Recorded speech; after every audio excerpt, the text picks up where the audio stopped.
Love is not possession. It is recognition. We often confuse love with possession. We're taught to hold tightly to those we care about, to claim them, to protect them, to say, "You are mine." But true love doesn't echo with the sound of ownership. It whispers with the stillness of understanding. To possess someone is to reduce them to an object, a role, a source of your own comfort. But to recognize them, that is to meet their soul. It is to see them not through the lens of what they give you, but through the clarity of who they truly are. Flawed, beautiful, evolving. Love in its highest form is not control, it is freedom. It does not say, "Stay with me or I'll break." It says, "Be who you are, and if your path leads you away, I will still honor the moment we shared." When you recognize someone in love, you don't try to change them. You don't shrink their light to keep them small enough to fit your expectations. You let them expand. You let them grow, even if that growth pulls them in directions you did not anticipate. This kind of love is quieter, subtler. It may not burn as wildly, but it lasts longer, because it isn't fed by fear or need. It's nourished by reverence. To truly love someone is to say, "I see you. I see the depths of your being, your light and your shadows, and I choose to stand beside you, not to own you, but to know you." In the end, possession fades, but recognition, real, soul-deep recognition, lingers. Long after goodbyes, long after change, that kind of love remains, echoing gently through time. The mind is a maze built by memory. The mind is not a straight corridor. It is a maze, winding, layered, full of echoes. And each wall, each turn, is constructed from memory. Not just facts or dates, but emotions, moments, impressions that have settled like dust over time. Every experience you've had, every joy, every heartbreak, every whispered fear, becomes a corridor in this inner labyrinth. You walk through it every day, whether you realize it or not. A smell reminds you of childhood. A word takes you back to a wound. A song opens a door you thought had long since closed. And because memory is not always reliable, the maze is not always logical. It loops back on itself. It hides things. It builds walls around what hurts and sometimes opens secret doors to what heals. We often think we are our thoughts, but so many of them are echoes, bouncing off the architecture of past experience. We react not just to the present moment, but to the ghosts within it. A raised voice, a closed door, a certain silence. It triggers not just now, but then. But here's the beauty: just as the mind is built by memory, it can be reshaped by awareness. You can walk through your maze with gentleness, curiosity, and light. You can notice the patterns, the dead ends, the places you keep returning to. And slowly, patiently, you can begin to carve new paths, paths not driven by fear, but by understanding. The mind is a maze, yes, but it is one you can learn to navigate. And in that navigation, in that self-knowing, peace begins to grow. Time doesn't heal all wounds. It teaches you how to carry them. We like to believe that time is a healer, that with enough distance, pain will simply dissolve. But some wounds don't close. Some losses don't fade. Some aches become part of who we are. And that's not a failure of healing. It's a deeper kind of transformation. Time doesn't always erase the pain. What it does, more quietly, is teach you how to live with it. At first, the wound is raw, unbearable. Every thought circles it. Every breath feels like it passes through it. But slowly, time whispers lessons. Not in forgetting, but in holding. You learn to carry your pain in quieter ways. Not to hide it, not to numb it, but to fold it into your being. Like a scar, tender at first, then softened with age, It becomes part of your story, not the whole story, but a chapter, a presence, a weight you no longer fear, and with time, your hands grow stronger. Your spirit adapts. You realize that life doesn't ask you to be unbroken. It asks you to keep walking, even if you carry a sorrow that never fully leaves. There is a strange grace in that. A quiet kind of strength, to live with pain without letting it define you, to remember without being undone, to carry your wounds with compassion instead of shame. Time may not close every wound, but it can teach you how to walk with them, steadily, gently, with room still left in your heart for joy, for love, for peace. And that, too, is healing. Nothing is permanent, not even permanence itself. We cling to the idea of permanence. We seek it in love, in places, in beliefs, in the familiar rhythm of our daily lives. We build routines, we form attachments, we tell ourselves, this will last. And yet, deep down, we know, it won't. Everything shifts, everything changes. Seasons fade, people grow, cities rise and fall. Even the things we once thought were eternal. Mountains, oceans, stars are slowly changing too, over lifetimes far greater than ours. But here's the quiet irony, even permanence isn't permanent. What feels fixed today may dissolve tomorrow. What you thought would never change does. What felt like forever becomes a memory. And what once broke you completely may, someday, not even sting. At first, that truth can feel terrifying, but with time it becomes freeing. Because if nothing is truly permanent, not pain, not fear, not even the heaviness you carry right now, then every moment is alive with possibility. Every ending holds the seed of a beginning. Every goodbye leaves space for something new to arrive. This truth invites us to hold life gently, to love deeply but without clinging, to savor joy knowing it will pass, and to endure sorrow knowing it will too. You are not stuck. You are not fixed. You are part of this ever unfolding dance of impermanence. The waves rise, the waves fall, and in between there is peace to be found, not in resisting change, but in riding it with grace. So let go of permanence, let go of the illusion of forever, and step fully into now, the only place where life is truly alive. Death is not the end, but the greatest teacher. Death, it's the one certainty we all share, yet the one we spend much of our lives avoiding. We hide it behind euphemisms, fear it in silence, pretend it is far away. But what if death is not the enemy? What if, in its quiet finality, it holds the deepest wisdom of all? Death is not just an ending, it is a mirror. It reflects back what matters. It strips away the noise, the ego, the petty concerns that fill our days. It reminds us, gently or abruptly, that this moment is precious, and that nothing, not even breath, is guaranteed. When we confront death, not morbidly, but honestly, it has the power to wake us up, to remind us that love is urgent, that forgiveness is worth choosing, that we don't have forever to say the words we keep locked in our hearts. Death teaches presence. It teaches humility. It teaches us how small we are in the vast unfolding of time, and yet how meaningful each life can be when lived with awareness. And perhaps most beautifully, death teaches us not just how to die, but how to live. Not just to exist, but to feel, to create, to connect, to savor even the smallest things.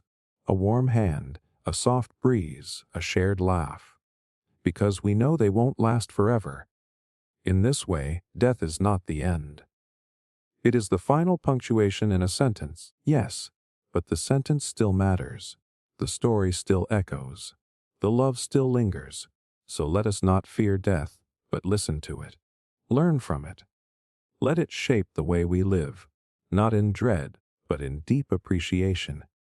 For in death's shadow, life becomes radiant. Freedom begins when you no longer fear being misunderstood. We spend so much of our lives trying to explain ourselves. To be seen the right way, to be heard clearly, to be accepted without question. We shape our words carefully, adjust our tone, soften our truths, all to avoid being misunderstood. But the truth is, no matter how well you speak, how clearly you try to live, some people will still get it wrong. They will misread your silence. They will twist your intentions. They will project their fears, their assumptions, their own stories onto your actions, and that is not your burden to carry. Real freedom begins the moment you stop needing to be understood by everyone. It begins when you realize that being misunderstood is not a failure. It is part of being real. Because the more authentic you become, the more you will disrupt the illusions others hold. And not everyone is ready for that. When you no longer fear misunderstanding, you begin to live more truthfully. You speak with clarity, not for approval, but because it's your voice. You act from integrity, not for validation, but because it feels right in your soul. You begin to trust that those who are meant to understand you will. Maybe not immediately, maybe not perfectly, but in time, their hearts will feel what words cannot fully explain. Letting go of the need to be perfectly understood is a soft kind of liberation. It doesn't mean you stop caring. It just means you stop chasing. You stop shrinking. You stop editing your truth to fit someone else's comfort. And in that space you become vast. You become honest. You become free, not because everyone sees you clearly, but because you do. Truth resists simplicity. We long for simple answers, clear lines, sharp labels. We want to know what's right and wrong, good and bad, true and false, as if life were a puzzle to be solved once and for all. But truth, real truth, rarely lives in simplicity. It is layered, nuanced, often contradictory. It doesn't fit neatly into headlines or slogans. It breathes in the spaces between extremes. We're taught to be certain, to speak in absolutes. But the deeper you look, the more the lines blur. The more perspectives you consider, the more you realize that truth bends with context, shifts with experience, and resists being flattened into something tidy. What's true for one may not be for another. What felt certain yesterday may unravel today. And that doesn't mean truth doesn't exist. It means it is deeper than we imagined. This doesn't invite confusion. It invites humility. It asks us to listen more closely, to hold fewer assumptions, to sit with paradox rather than rush to resolve it. Simplicity comforts us, but it can also mislead us. It can blind us to the complexity of people, the contradictions in our own hearts, the gray areas that make us human. Truth is not always convenient. It challenges us. It stretches us. It asks us to look again, and then maybe still not be sure. And maybe that's the point. Because when you accept that truth resists simplicity, you stop chasing the perfect answer and start living the honest question. You soften your grip. You open your mind. You realize that understanding is not a destination, but a lifelong unfolding. Truth may not be simple, but it is alive. And to seek it with humility is not weakness. It is wisdom. Consciousness is the question, not the answer. Consciousness, the awareness behind your thoughts, the stillness behind your eyes, the part of you that observes, has puzzled humanity for as long as we've had the ability to wonder. We try to define it, measure it, explain it. Is it in the brain? The soul? Is it electrical? Is it eternal? We create theories and philosophies, science and spirit, all in the hope that one day we'll finally have the answer. But maybe consciousness is not an answer at all. Maybe consciousness is the question itself. What is it that makes you you? What watches your thoughts arise? What listens when no one is speaking? What part of you knows you are alive, even in silence? Consciousness is not something we can grasp fully, because it's the very thing doing the grasping. It's the mirror trying to reflect itself, the eye trying to see its own lens. Every time we try to pin it down, it slips just out of reach, because it is the reach. And maybe that's not a problem. Maybe consciousness isn't a mystery to solve, but a mystery to sit with, a presence to notice, a space to explore gently without needing it to resolve into something neat. The moment you stop trying to define consciousness and start experiencing it, you begin to sense its depth, its stillness, its vastness. It humbles you. It reminds you that not everything sacred can be spoken. Not everything real can be named. So rather than searching for answers, allow yourself to live the question. What is it that is aware? And let that question guide you, not to conclusions, but to awareness, to wonder, to quiet, to presence. Because consciousness may never give you the answer, but it might just show you how to listen. The self is not a thing, it is a process. Why we often speak of the self as if it were an object, something solid, fixed, waiting to be discovered. We say things like, I need to find myself, or this is just who I am, as though the self is a destination, a final form we eventually arrive at. But what if the self is not a thing at all? What if the self is a process, fluid, shifting, ever unfolding? You are not who you were a year ago, or even a day ago. Your thoughts change, your beliefs evolve. Your memories reshape themselves with time, and yet something in you continues, not as a single, unchanging identity, but as a rhythm, a becoming. The self is more like a river than a statue. It moves, it adapts. It flows through joy and sorrow, through knowing and unknowing. Every conversation, every experience, every silent moment alters it, sometimes in ways too subtle to see. And that's not a flaw, it's a freedom. When you realize the self is a process, you release the pressure to have everything figured out. You stop clinging to rigid identities. You allow yourself to grow, to shift, to be wrong, to begin again. It means you are not bound by your past. You are not trapped in old versions of yourself. You are allowed to change your mind. You are allowed to outgrow people, beliefs, even your own story. The self isn't found, it is formed.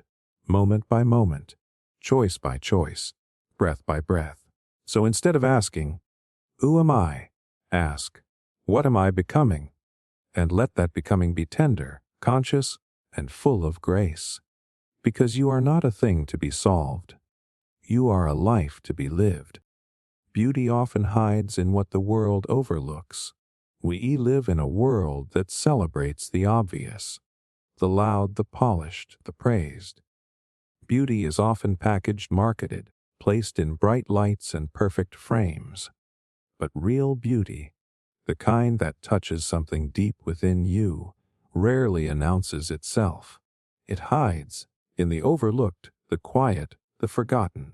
It lives in the way sunlight filters through a dusty window, in the pause between two sentences, in the face of an elder, lined with the history of 1,000 unspoken stories, in the weeds that grow defiantly through concrete cracks, in small acts of kindness that no one will ever see.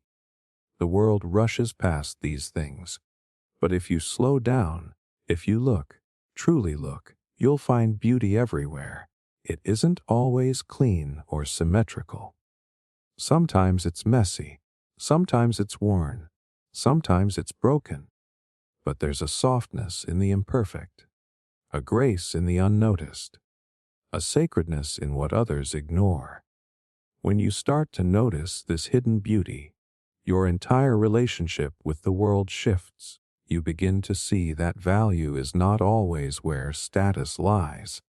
That meaning lives in the ordinary. That depth can be found in the most unexpected places. You stop chasing the shiny and begin honoring the real. And perhaps most importantly, you begin to find beauty within yourself, not in your achievements or your image, but in your quiet strength, your silent endurance, your capacity to feel, to care, to keep going. So slow down, pay attention, listen between the lines. Let your eyes soften, because sometimes the most beautiful things aren't loud enough to call your name. They're just waiting for you to notice. Wisdom speaks in whispers, not declarations. We often mistake volume for truth, thinking that the loudest voice must be the wisest. That confidence equals clarity. That to be heard is to be right. But wisdom, true wisdom, rarely arrives with noise. It comes softly, it speaks in whispers. Wisdom doesn't shout to be noticed. It doesn't demand agreement. It doesn't try to impress. Instead, it arrives quietly, in the pause before a decision, in the silence after a mistake, in the stillness of being fully present. It speaks through intuition, through lived experience, through the space between thoughts. You won't always catch it in a debate or a lecture, but you might feel it in a quiet walk, a long breath, a conversation with someone who listens more than they speak. Declarations are easy. They come with ego, with certainty, with the desire to be right. Whispers, on the other hand, come with humility, with the understanding that not all things need to be said loudly to be true. Wisdom is not about having all the answers. It's about knowing when to ask the right question. It's about choosing stillness when the world demands reaction. It's about knowing that being right is less important than being kind. And sometimes the wisest thing you can do is say nothing at all. In a noisy world, it's easy to overlook the whisper. But if you learn to slow down, to listen deeply, not just with your ears, but with your whole being, you'll hear it. In your heart, in your breath, in the quiet knowing that needs no audience. Because real wisdom doesn't perform.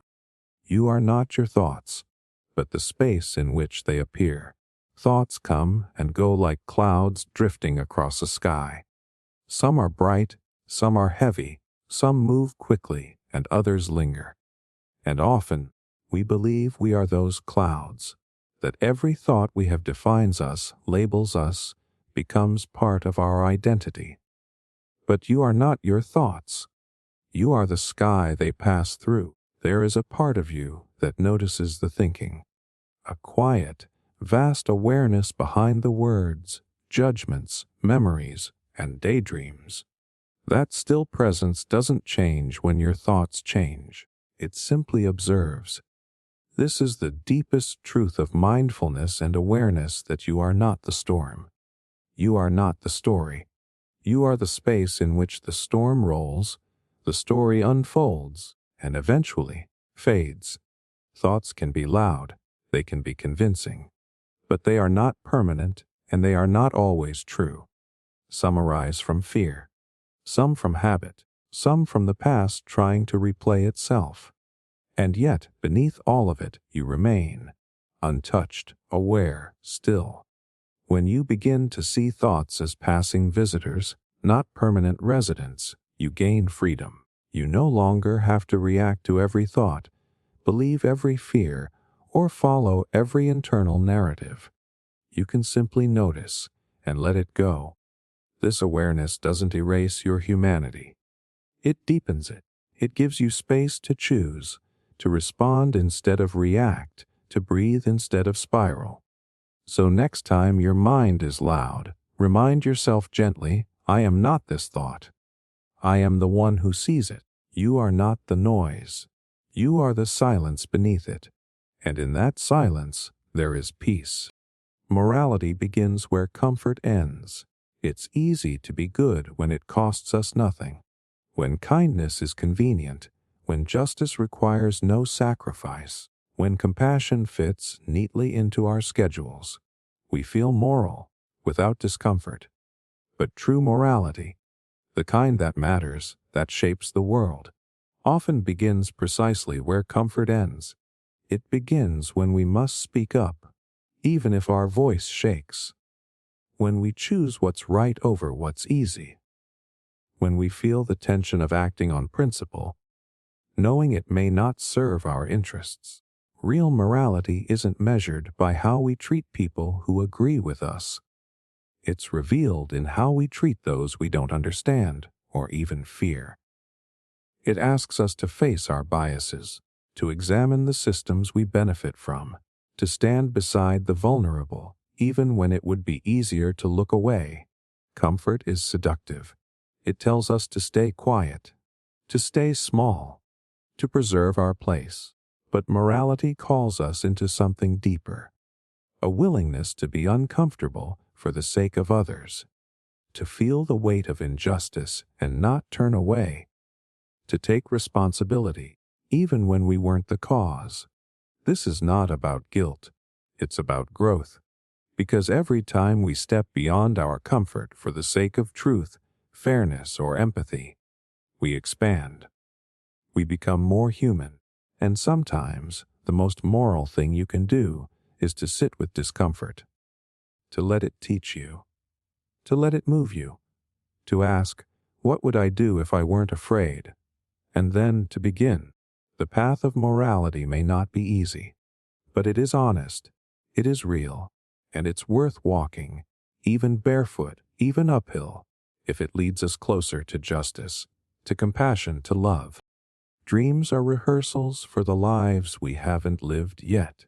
In the stillness of sleep, something magical unfolds. The boundaries of who we are begin to blur. The rules of time, identity, and logic fall away, and in their place, dreams arise, strange, vivid, often inexplicable. But what if dreams aren't just flickers of imagination? What if they are more than stories the mind tells itself? What if they are rehearsals for the lives we haven't lived yet? In dreams, we grieve things we haven't lost.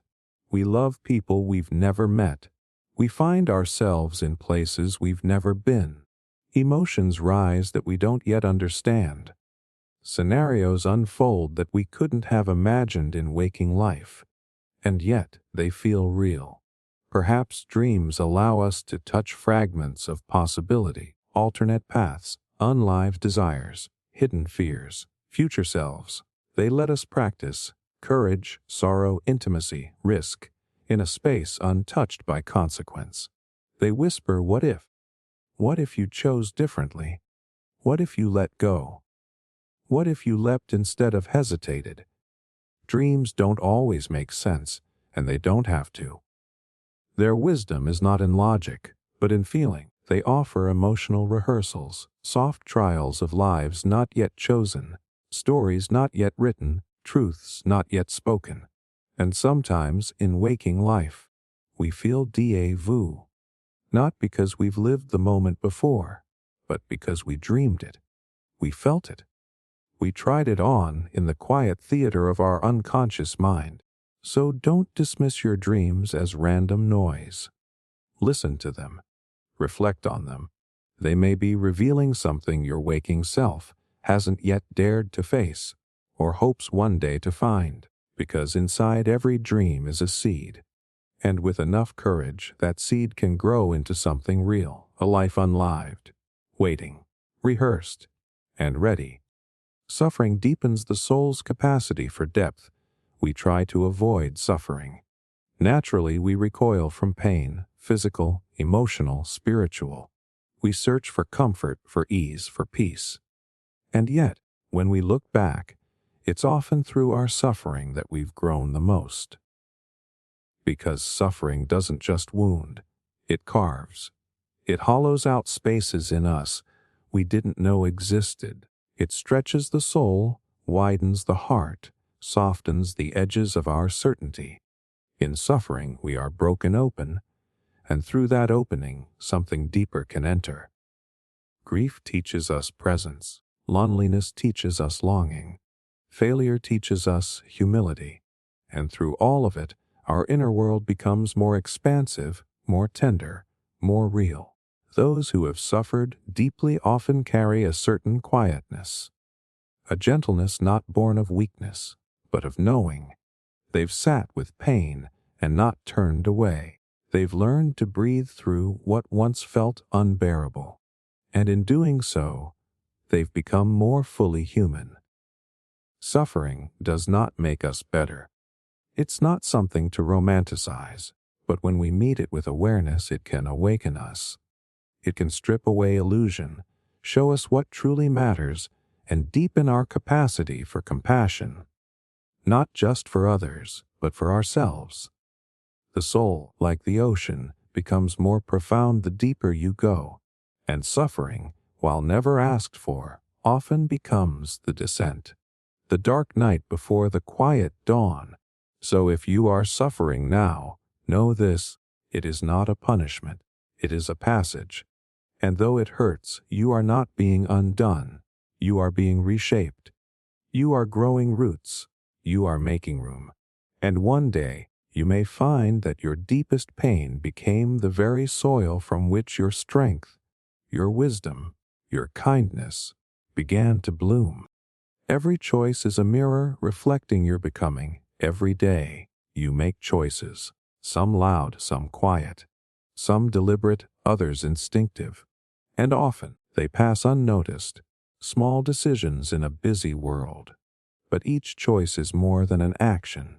It is a mirror, a subtle reflection of who you are and who you are becoming. What you say yes to, what you walk away from, what you allow, what you resist. These are not random. They reveal your values, your fears, your longings, your growth. Even hesitation speaks. Even silence tells a story. Each choice shapes the next, like stones laid down one by one to form the path beneath your feet. And over time, that path becomes your life, not just what you've done, but who you've chosen to be. The person who forgives, the one who speaks up, the one who listens instead of judges, or the one who hides, who repeats old patterns, who avoids risk. It's not about right or wrong. It's about reflection. You don't become yourself all at once. You become through the choices you make in the quiet moments, when no one's watching, when the world isn't demanding an answer. That's where character is formed. That's where the self takes shape. So when you face a choice, pause.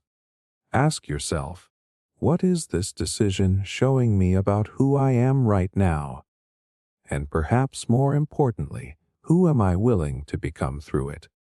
Because your choices aren't just shaping your circumstances. They're sculpting your soul.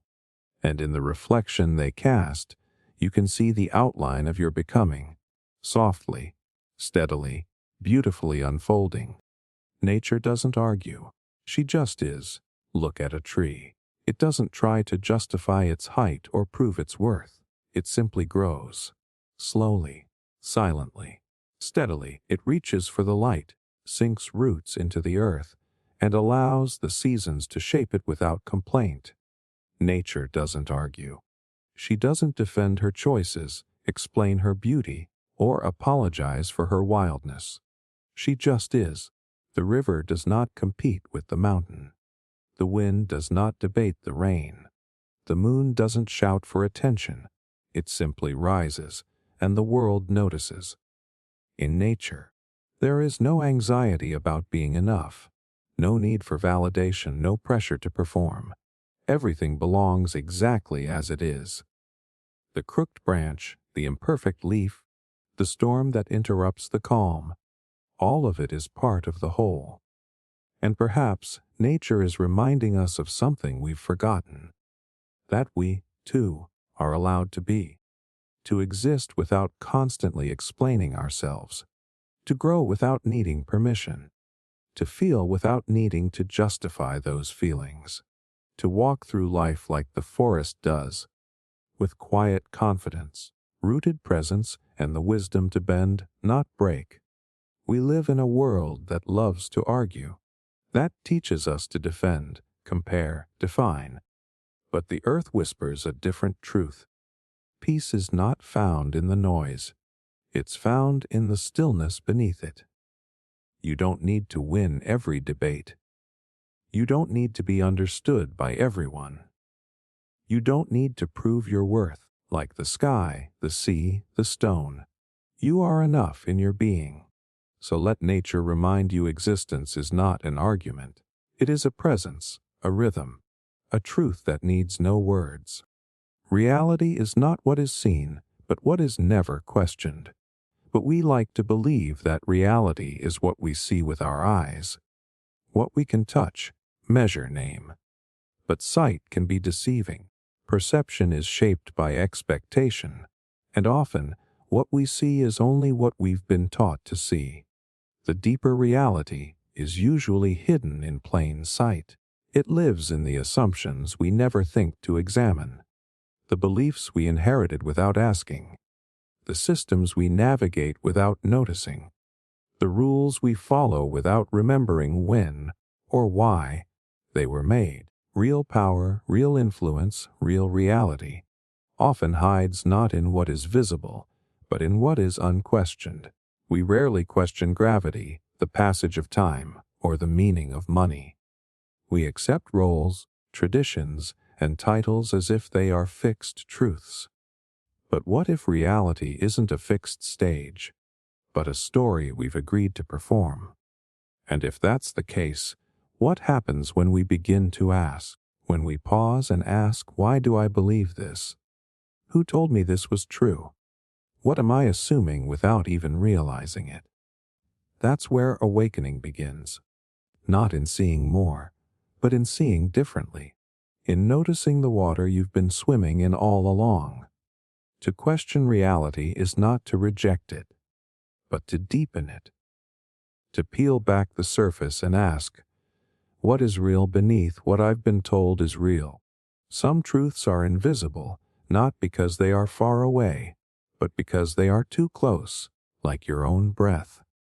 But once seen, they can't be unseen. And that is the quiet revolution, to stop living automatically and begin living consciously. Because reality may not be what you see. It may be what you've never dared to question.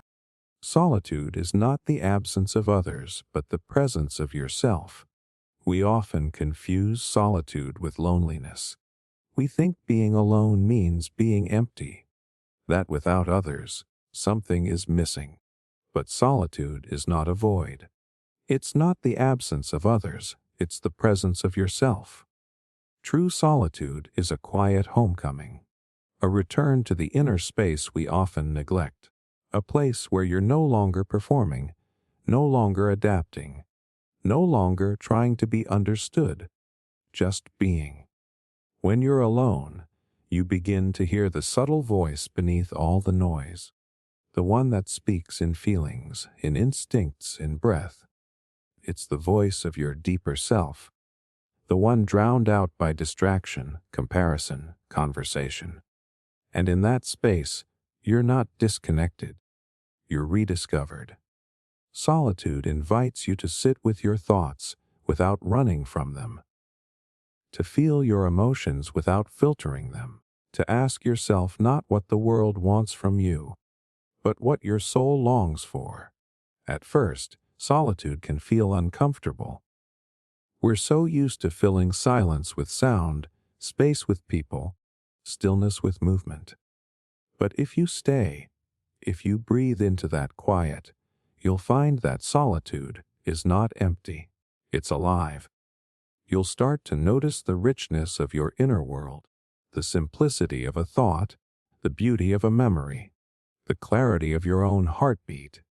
You begin to know yourself, not the version others reflect back, but the one who exists even when no one is looking. Solitude isn't about cutting yourself off. It's about reconnecting at the root, so that when you return to the world, you return whole. Because when you can sit fully with yourself, in silence, in stillness, in presence, you are never truly alone. You are deeply, beautifully with yourself. Silence often answers louder than sound. We're trained to fill silence. To speak, explain, react, defend. We treat noise as presence and silence as absence. But silence is not empty. Often, it speaks in ways words never can. There are moments in life when silence is the answer. Not because nothing can be said, but because nothing needs to be. In an argument, silence can be a boundary. In grief, it can be love. In awe, it can be reverence. In wisdom, it can be restraint. Silence doesn't interrupt, it reveals. It gives space for truth to echo without distortion. It allows emotion to settle, insight to rise, and meaning to emerge on its own time. Think of the pause before a powerful moment, the hush in a sacred space, the quiet between heartbeats. These silences don't take away, they deepen what surrounds them. Sometimes, the words you don't say carry more weight than the ones you do. A look held in silence can speak of pain, of forgiveness, of connection. And in a world addicted to noise, silence becomes its own language, pure, unfiltered, real. Silence can't be manipulated. It doesn't try to convince or win. It simply holds space. And in that stillness, truth often rises to the surface, calmly, clearly, without force.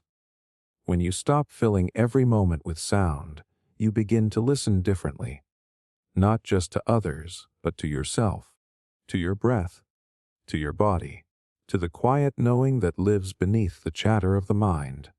So let silence be part of your life, not as absence, but as presence, because sometimes the most powerful thing you can offer isn't a response, a correction, or a performance, but a pause, a space, a listening.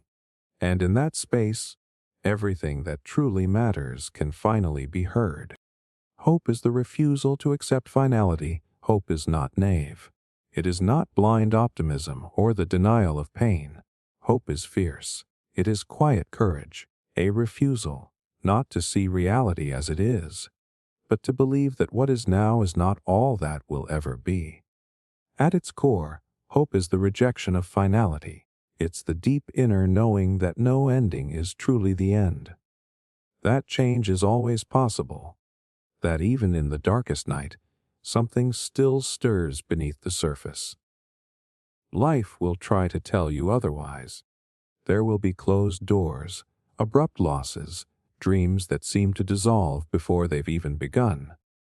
And still, hope whispers, not yet. Hope doesn't promise that everything will be perfect. It simply says, keep going.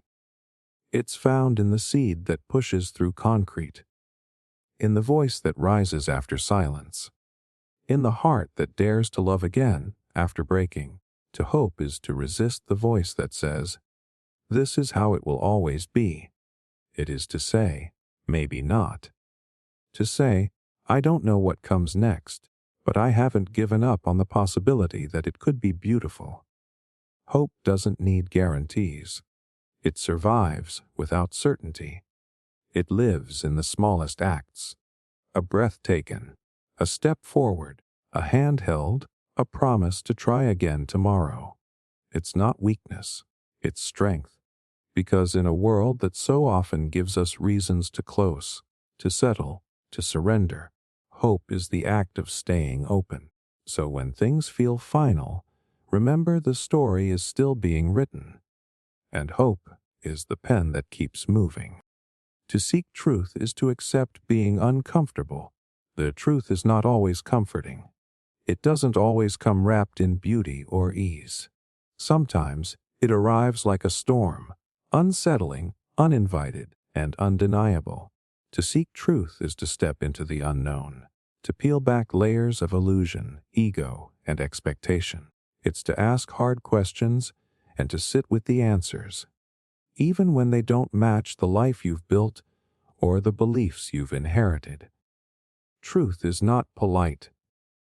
It doesn't exist to make you feel safe. It exists to make you real.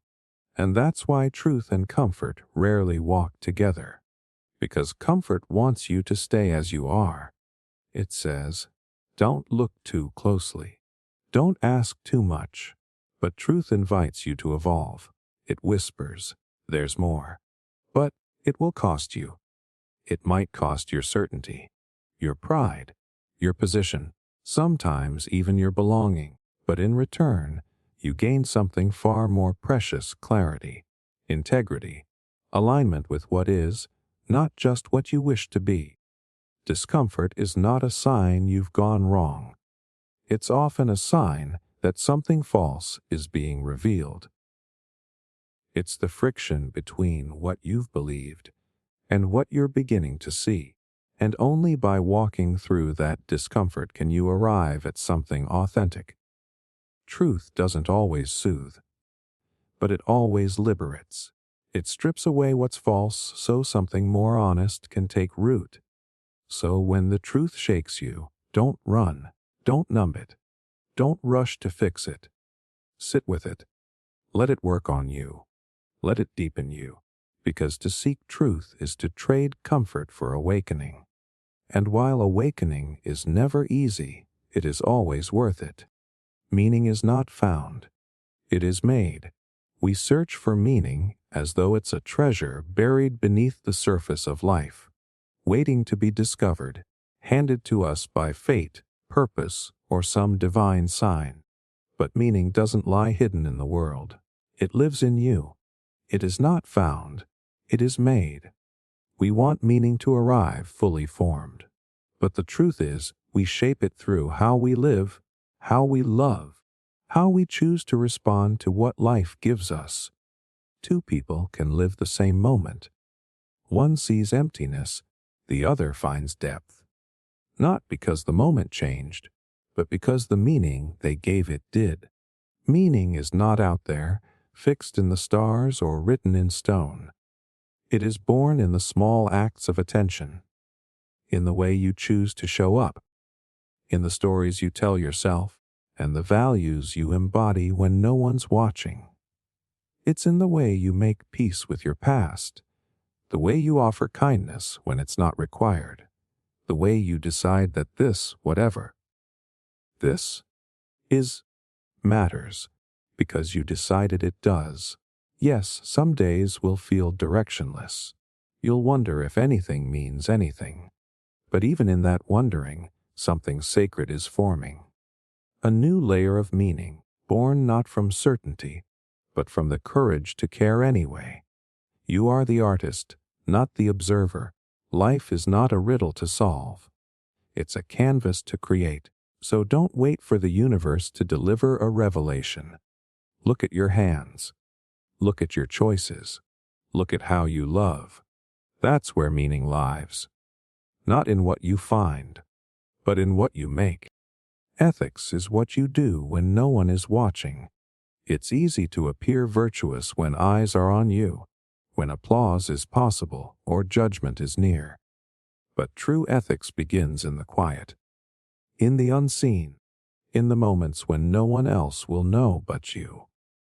That's where the real choices lie. Ethics is not a costume you wear for approval. It's a compass, one that doesn't shift based on audience or outcome. It's how you act when there is no reward, no punishment, no consequence. Only your reflection staring back. It asks, will you still be kind when there's nothing to gain?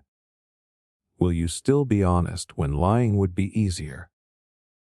Will you do the right thing, not for credit, but because it's right?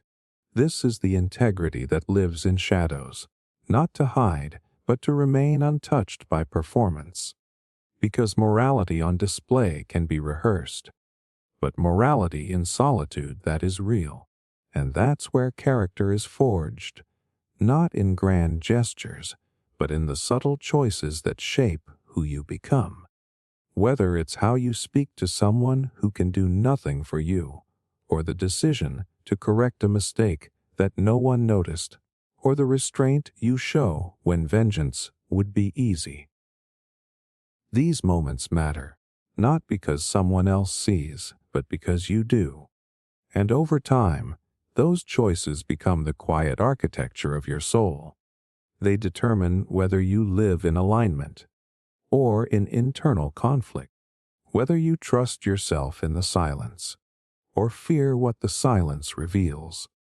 So if you want to know who you are, ask not what you do when the world is watching, but what you choose when no one is, because ethics is not for the stage. It's for the mirror. To exist is to be in constant dialogue with the unknown. To exist is not to have all the answers. It is to wake each day into mystery, into a world that is never fully explained, never fully controlled, never fully known. We like to believe we understand life. We name things, measure them, build routines around what we think is certain. But beneath all the structure, we are always brushing against the unknown. What happens next? What others feel? What will become? Even who we truly are. The unknown is not an enemy. It is our silent companion. We are born into it. We walk beside it. And whether we run from it or face it, it is always there. To live, then, is to be in dialogue with it. Every decision is a question: will this lead to joy? Will this cause pain? Am I choosing wisely? Every relationship is an unfolding mystery. Who is this person really? Who will I be with them? Even the self is uncertain. Am I this thought, this memory, this hope, or something else entirely? You don't conquer the unknown. You converse with it. You ask, you listen, you respond, you move forward, not because you're sure, but because you're willing. And in that dialogue, something beautiful happens. Not answers always, but depth, wonder, growth.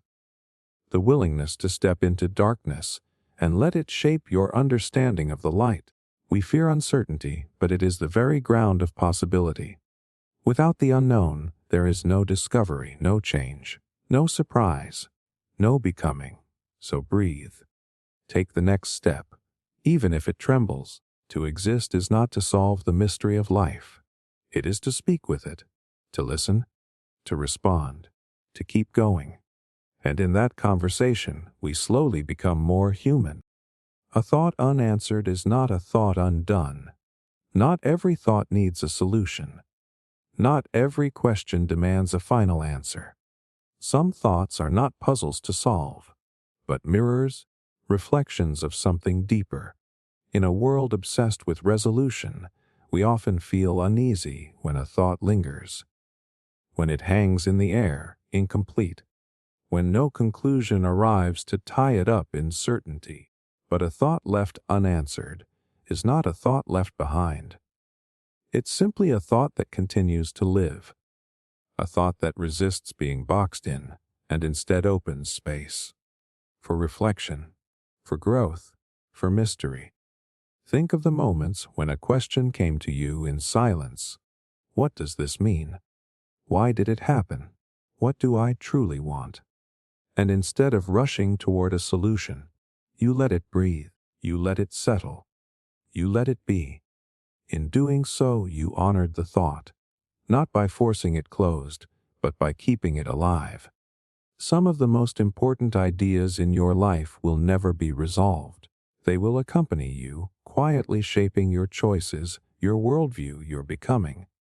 The mind is not a filing cabinet. It is a living forest, and not all thoughts are meant to be harvested.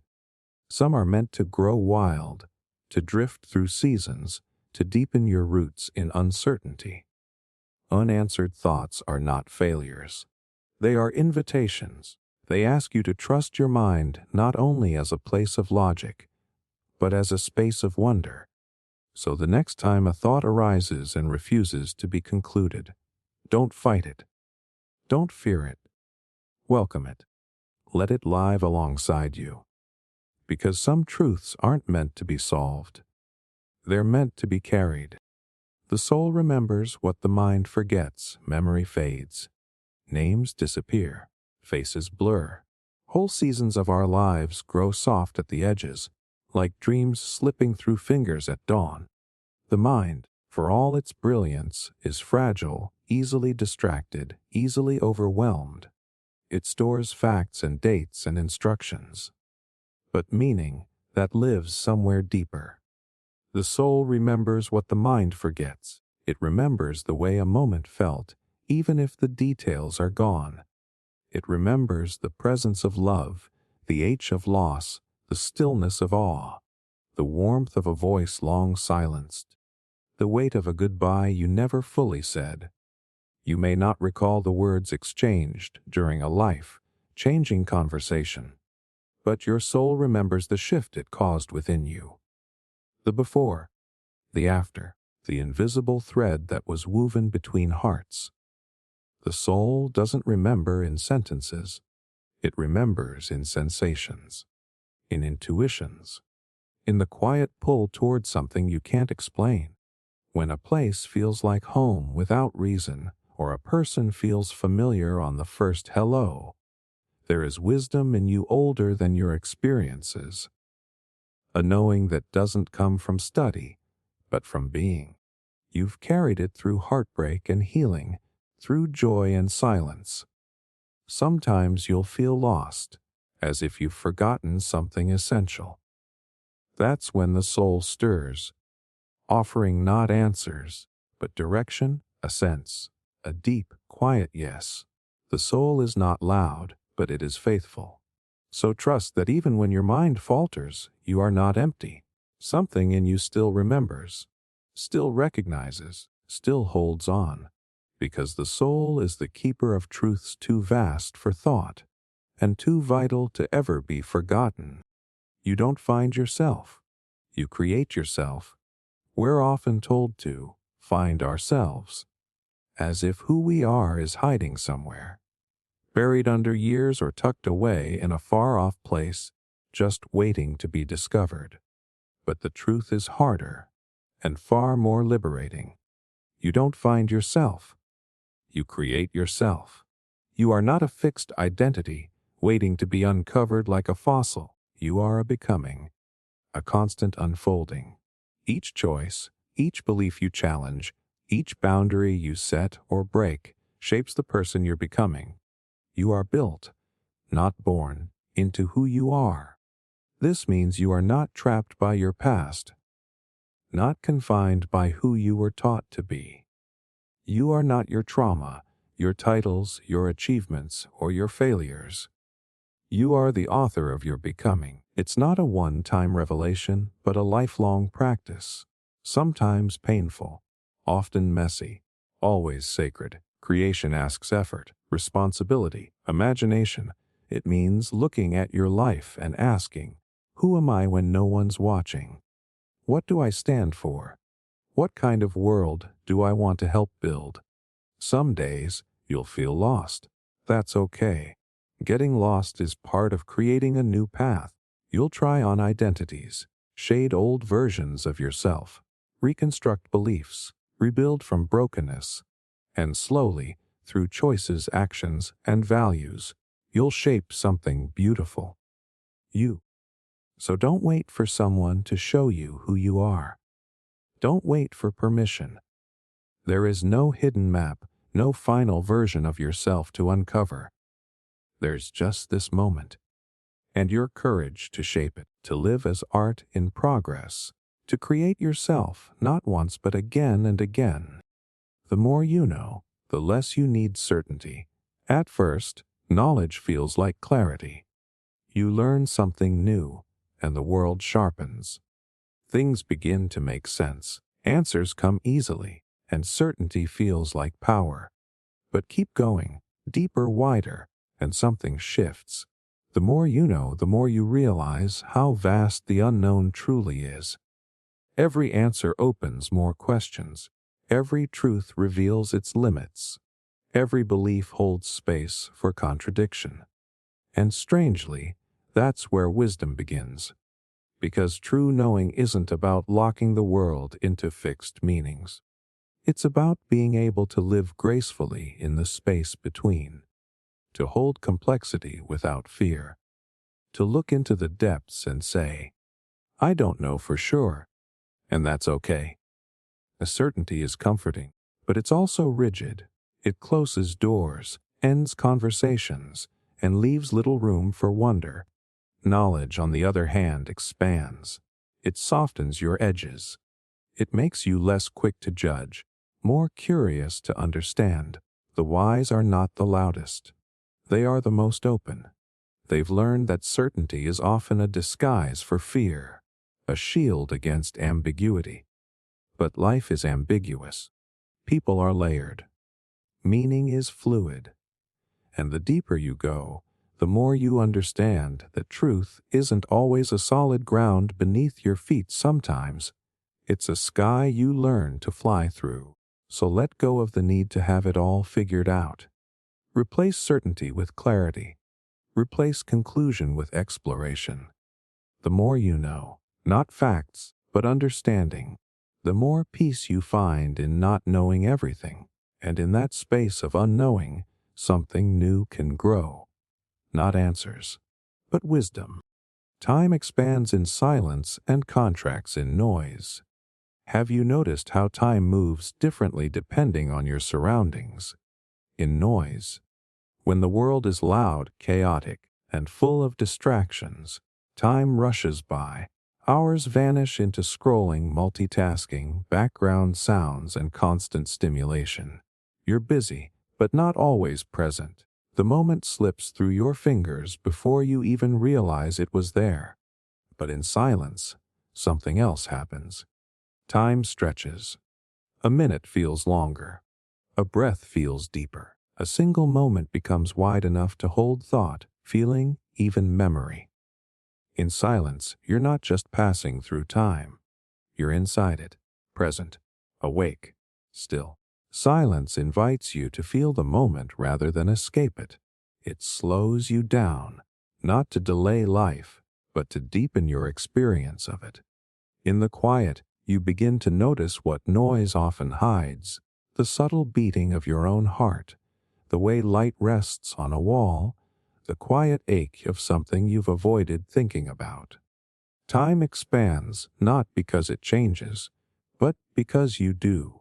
You begin to inhabit your moments instead of rushing through them. Noise is not just sound, it's also distraction. Clutter, the mental chatter that keeps you running. But silence isn't emptiness. It's a space where time breathes, where the soul finds room to speak, and where life is no longer measured in seconds, but in presence. So when life feels like it's moving too fast, don't try to outrun it. Step into silence. Sit with it. And you may find that time doesn't need to be managed. It just needs to be met. Because silence is not the absence of sound, it is the presence of time. Some truths are only heard in dreams. There are truths the waking world can't quite hold. Truths that slip between reason and language, hiding behind the walls of logic and the noise of everyday thought. But in dreams they speak, not in clear words or obvious signs, but in symbols, sensations, moments that feel impossibly real and yet completely unreal at the same time. In dreams, the mind is free from the need to explain. The soul takes over. And in that strange, luminous space, where time folds and memory dances, you sometimes glimpse something essential, a feeling you forgot, a message you didn't know you needed, a version of yourself you hadn't met yet. Dreams speak in a language older than thought. They may show you your longing, your fear, your grief, but also your courage, your wholeness, your possibility. Sometimes they remind you of what truly matters, what you've buried beneath business or logic. A face, a voice, a moment you thought had vanished. And sometimes they don't tell you anything. They show you. And even though you wake without being able to explain what it meant, something in you has shifted. The truth has landed, not in your mind, but in your bones. You see, not all truth is for the intellect. Some truths are meant to be felt, lived, dreamed. So when you dream, don't dismiss it as random noise. Listen, not with your ears, but with your intuition, your openness, your stillness, because some truths don't arrive when you're searching for them. They come quietly in the dark, while the world is asleep, and your soul is finally awake. Pain reveals what peace conceals. We long for peace, for the soft days, the steady heart, the comfort of knowing all is well. In those seasons, life feels safe, gentle, predictable. But peace, for all its beauty, can also be quiet in another way. It can hide things from us. When nothing shakes us, we may forget to look deeper. We may overlook the fault lines beneath the surface, the questions we've avoided, the truths we've grown too comfortable to face. And then pain arrives. It breaks the surface. It tears away the calm and demands we look. Really look at what's inside. Pain strips away illusion. It shows you who you truly are when the world stops cushioning you. It reveals the wounds you've been carrying in silence, the relationships you've been pretending are whole, the limits you didn't know you had, or the strength you didn't know you could reach. Peace can lull us into believing we've healed when we've only hidden, but pain digs up what we've buried. It makes us confront the fears we've ignored, the truths we've disguised, the longing we've silenced. It forces us to ask, what matters now? Who am I in this?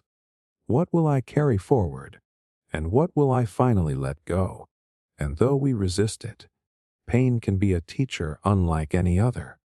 It reveals not only what's broken, but what's unbreakable. So when peace leaves and pain steps in, don't see it only as loss. See it as revelation. Yes, it hurts. Yes, you would choose comfort if you could. But in the rawness, in the stripping away, you are shown truths that stillness alone could never uncover. Because sometimes it's only when peace falls silent that we finally hear ourselves. The universe does not explain. It exists. We spend our lives asking questions. Why are we here? What does it mean? Where is it all going? We search for patterns, for answers, for a grand explanation that will make the vastness feel safe. We want the universe to speak, to tell us why things happen, why we suffer, why we love, why we lose. But the universe is silent, not cruelly silent, just indifferent. It does not justify itself. It does not give footnotes or reasons. It doesn't lean in to whisper meaning into our ear. It simply is. Stars burn without telling us why. Rivers flow without explaining where they're headed. Life begins, flourishes, fades, without announcing its purpose. And maybe that's the point. The universe does not explain because it doesn't need to. Its truth is not in its reasons but in its being. The night sky does not ask you to understand it in order to be awed by it. The ocean does not require you to know its origin in order to stand at its edge and feel small. We are the ones who give meaning. We are the ones who choose how to live inside this great, silent expanse. Perhaps the absence of explanation is not a void, but a gift, a space where we can create our own answers, our own reasons, our own way of being. Because if the universe explained itself, the mystery would be gone. And without mystery, maybe wonder would vanish too. So instead of waiting for the cosmos to tell you why, step into its silence. Breathe in its vastness, and let its existence be enough. Identity is the story we keep retelling. Who are you? It sounds like a question with a single, solid answer. But when you look closely, identity isn't a fixed thing. It's a story, and not just any story, but one you tell over and over. Sometimes you tell it to others, but more often you tell it to yourself. It's in the way you describe your past, the details you emphasize, the parts you leave out. It's in the way you explain your failures, your successes, your choices. Over time, these repeated narratives shape the lens through which you see yourself. Tell a story of being unlucky, and you begin to live as if luck never finds you. Tell a story of resilience, and you begin to move through the world as someone who overcomes. The facts may stay the same, but the story changes everything. We rarely notice when we're retelling the same one. It becomes second nature, woven into casual conversations and private thoughts alike. The danger is, a story can trap you just as easily as it can free you. It can keep you loyal to an outdated version of yourself long after it's stopped serving you. But here's the quiet truth: you can rewrite it. You can decide which chapters still define you and which you're ready to let fade. You can tell the same events in a new light, drawing out strength instead of shame, possibility instead of fear. Identity isn't set in stone. It's spoken into being. Every time you tell your story, you choose who you are. So listen closely to your own words. If the story no longer feels like home, begin a new one, because you are not bound to the tale you've been telling. You are the storyteller, and the next chapter is waiting for your voice. To be still is not to be stagnant. In our world, stillness is often misunderstood. We equate movement with progress, speed with success, and activity with life itself. To pause, to be still, is too often mistaken for doing nothing, or worse, for falling behind. But stillness is not stagnation. Stagnation is a kind of decay, when growth has stopped, when curiosity has faded, when the soul has gone numb. Stillness, on the other hand, is alive. It's the deep breath before a leap, the gathering of strength before the next step, the fertile silence in which ideas take root. Think of a seed buried in the soil.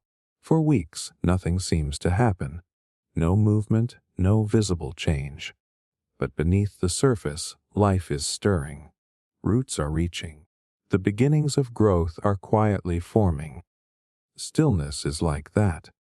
It's where we process what has been, integrate what we've learned, and prepare for what comes next. It's the space where chaos settles and clarity rises. The river, too, has its still pools, places where the water rests before it rushes forward again. Without those pauses, it would lose its depth, its rhythm, its life. To be still is not to withdraw from living. It is to live more intentionally. It is to let the mind unclench, the heart listen, and the body reset. In stillness, you hear the whispers you miss in the noise. You notice the shifts happening within you. You realize that movement without meaning is just spinning in circles. So, when life invites you to pause, don't rush to fill the quiet. Stand in it. Feel it. Trust that stillness has its own kind of momentum, one that carries you forward not with force, but with purpose, because stillness is not the absence of progress. It is the beginning of it. Power doesn't corrupt, it reveals. We often hear the warning, power corrupts, as if power is a kind of poison seeping into good hearts until they rot. But maybe that's not quite true. Maybe power doesn't change people, it shows them. When we have little power, we are bound by limits. We must negotiate, compromise, and consider others simply to get by. In those constraints, our darker impulses may be contained, not by virtue, but by necessity. But give someone power, real power, and the walls fall away. The need to please, to defer, to hide, weakens. What's left is who they truly are when nothing stops them. For some, power reveals greed, cruelty, arrogance. For others, it brings forth generosity, fairness, courage. The difference is not in the power, it's in the person. Power is a mirror. It reflects our values, our fears, our unspoken desires. It magnifies what we already carry inside, making it visible not only to the world, but often to ourselves. This is why power can feel dangerous, because it strips away excuses. You can no longer blame circumstance for your choices. Your actions are yours unfiltered. If you want to know someone's character, watch how they treat those they don't need to impress. When they hold the advantage, when they could take without consequence, when they could ignore without penalty. And if you find yourself holding power, pause and look into the mirror it offers. What do you see? Because in the end, power does not make you who you are.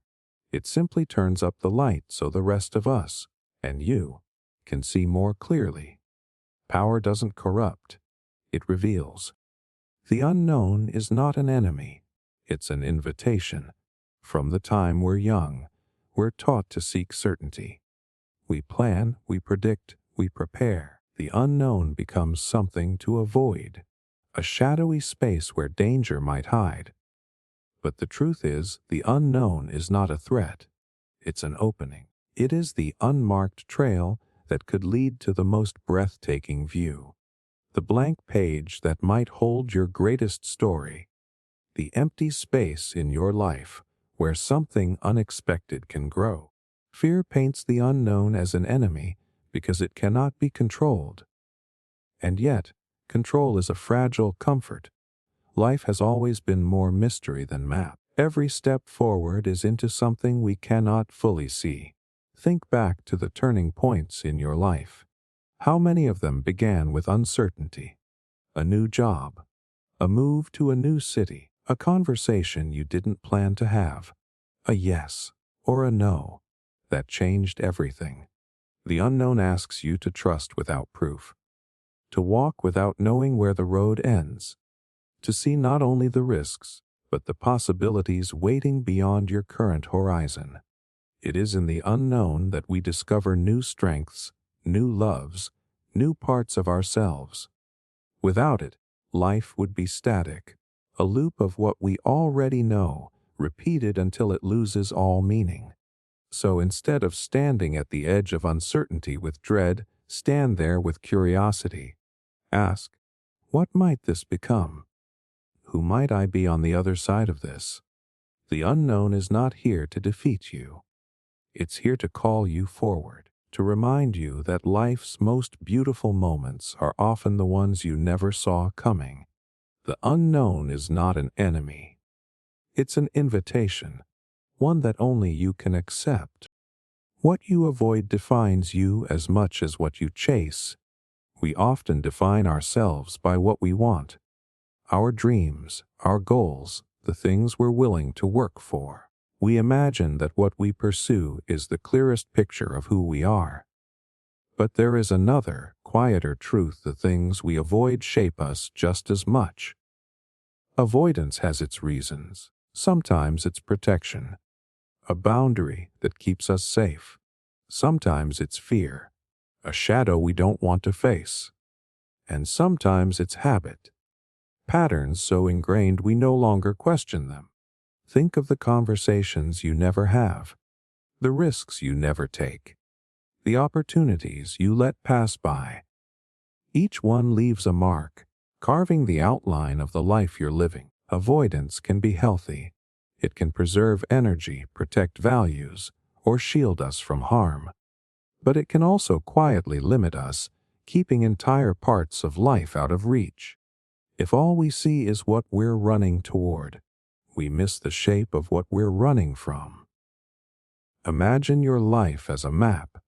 The things you chase mark the roads you travel. The things you avoid create the places you never go. Uncharted territories that might hold both danger and treasure.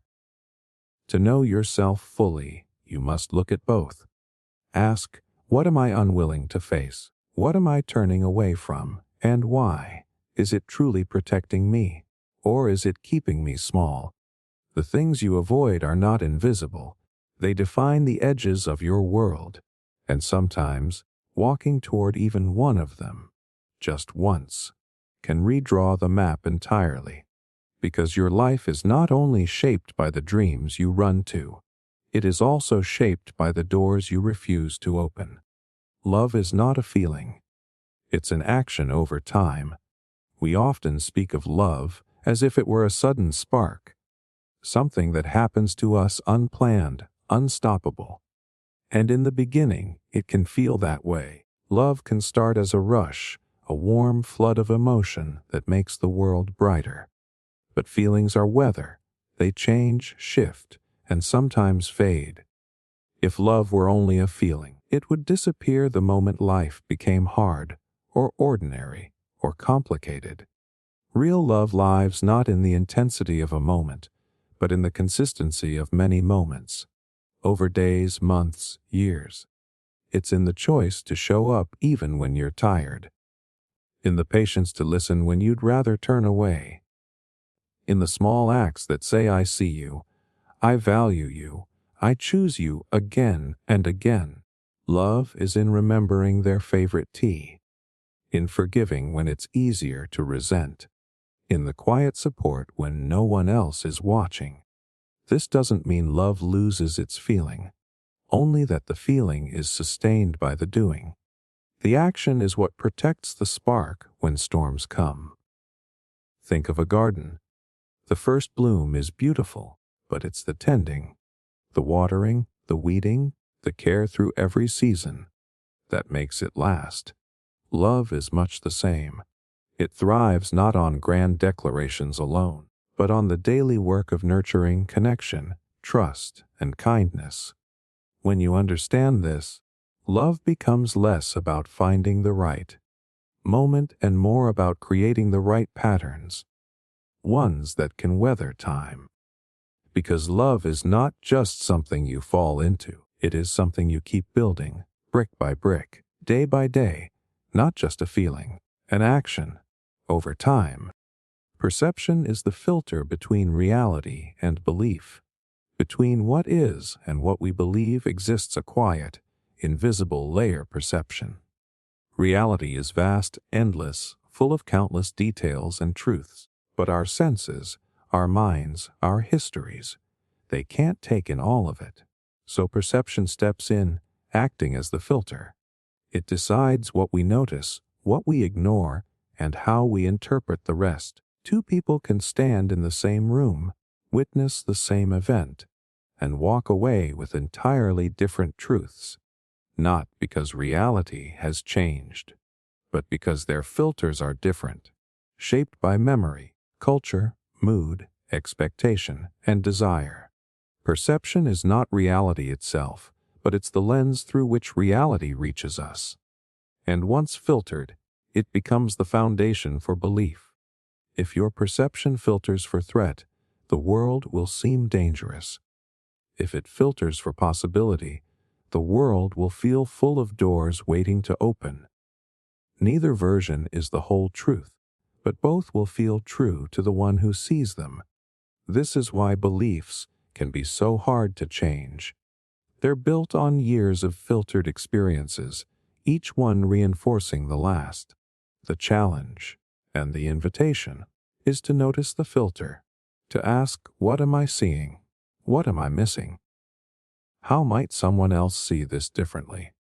When we learn to adjust the filter, we loosen the grip of old beliefs and open ourselves to new ones. We step a little closer to reality, not the one we expect, but the one that's actually there. Because the truth is, perception is powerful. It can shrink the world to match our fears, or expand it to match our hopes. And knowing this means we can choose, consciously, what kind of filter we carry forward. Freedom is not the lack of chains, but the absence of fear. We often imagine freedom as a physical condition, a breaking of chains, an open door, a passport to anywhere.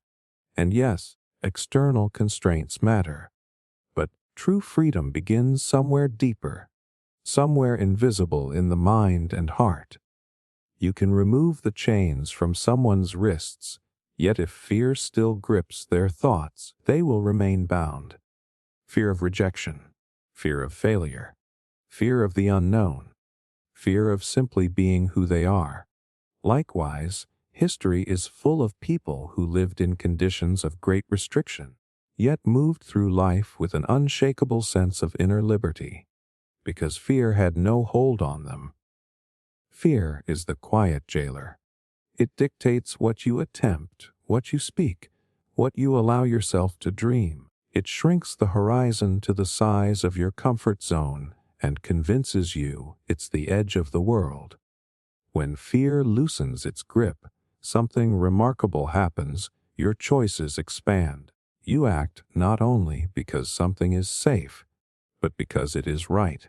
You express yourself not only when it's accepted, but when it's true. Freedom without fear is the ability to stand in uncertainty and still move forward. It's the courage to live aligned with your values, even when the outcome is unknown. This doesn't mean fear disappears forever. It will visit from time to time, but it no longer commands you. You hear it, acknowledge it, and keep going anyway. Chains can be broken from the outside, but freedom, the deep kind, must be unlocked from within. It begins the moment fear stops making your choices for you. And in that moment, whether or not the world calls you free, you will feel it, because freedom is not just the lack of chains. It is the presence of courage. Suffering is the shadow of deep awareness. To be deeply aware is to see beyond the surface of things, to notice the quiet details, the hidden connections, the unspoken truths. It's a gift, but like many gifts, it comes with a weight. Because when your awareness sharpens, so does your sensitivity. You feel the beauty of the world more vividly, but also its pain. You see injustice where others see only normality. You hear the ache behind someone's polite smile. You sense the fragility in things others take for granted. This is the shadow that follows deep awareness suffering. It is not suffering born of misfortune alone, but of perceiving reality without the soft filters that protect comfort. The more you notice, the more you care. And the more you care, the more you are touched by both the joy and the grief woven into existence. It can be tempting to wish for ignorance, a dimming of the light so the shadows fade, but awareness, once awakened, rarely goes back to sleep. And perhaps that's not a curse, but an invitation. Because in the shadow of suffering lies the capacity for empathy, compassion, and connection. Those who feel deeply can comfort deeply. Those who see clearly can guide others through the dark. Yes, suffering may follow awareness, but so too does meaning. The same sensitivity that breaks your heart can also shape your purpose.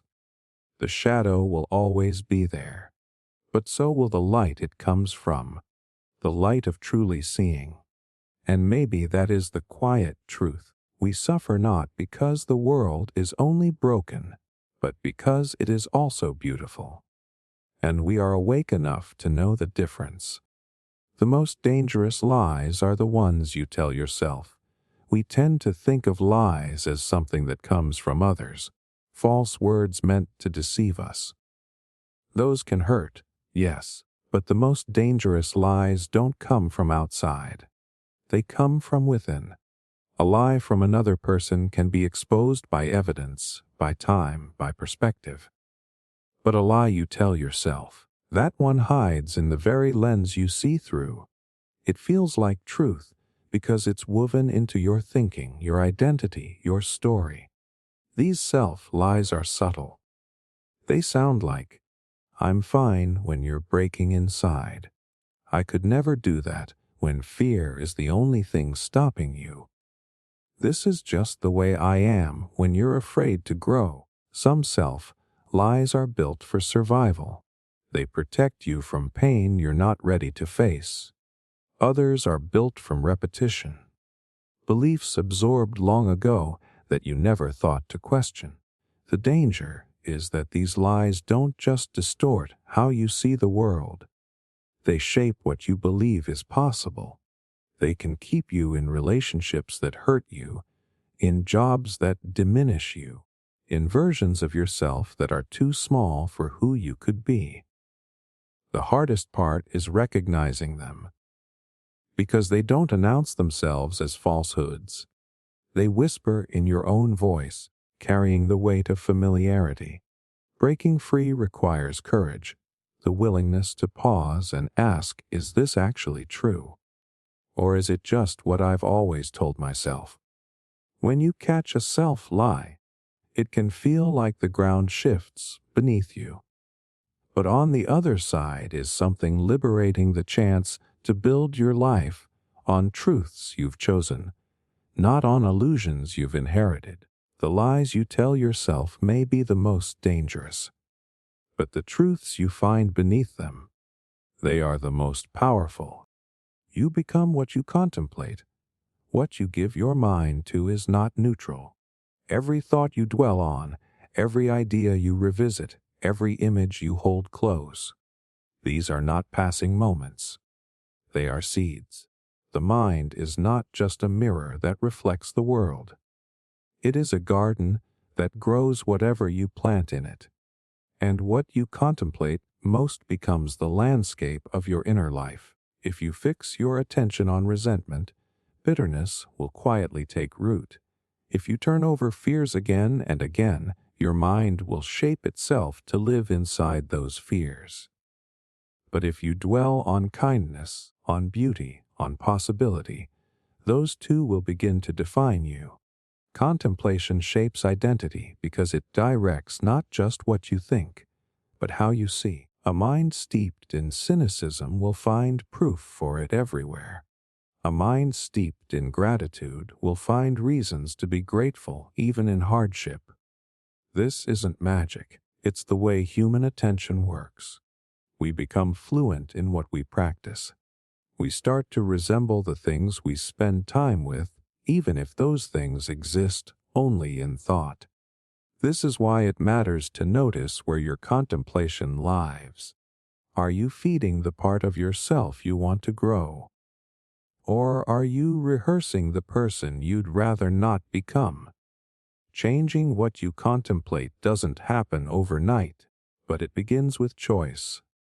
The choice to pause before sinking into an old mental habit, and to turn instead toward what nourishes you. Over time, your thoughts will leave their mark. The things you dwell on will shape your tone, your posture, your decisions, your way of being in the world.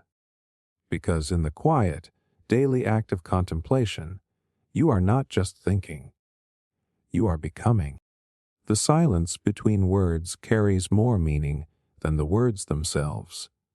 We tend to think communication lives in the words we speak. The sentences, the explanations, the carefully chosen phrases, but words are only part of the story. Between them lies something more subtle and often more telling: silence. Silence is not emptiness. It is a space where meaning gathers. A pause can hold hesitation, longing, grief, or love. The absence of speech can reveal what the speaker cannot, or will not, say. Think of a deep conversation with someone you trust. The moments between their words can feel as rich as the words themselves. In that stillness, you're not just hearing, you're feeling, sensing, absorbing. The rhythm of breath, the shift of the gaze, the weight of unspoken truth. Silence can be comfort, like two friends who need no chatter to feel close. It can be tension, when something important is left unsaid. It can be reverence, when the subject is too vast or sacred for language to contain.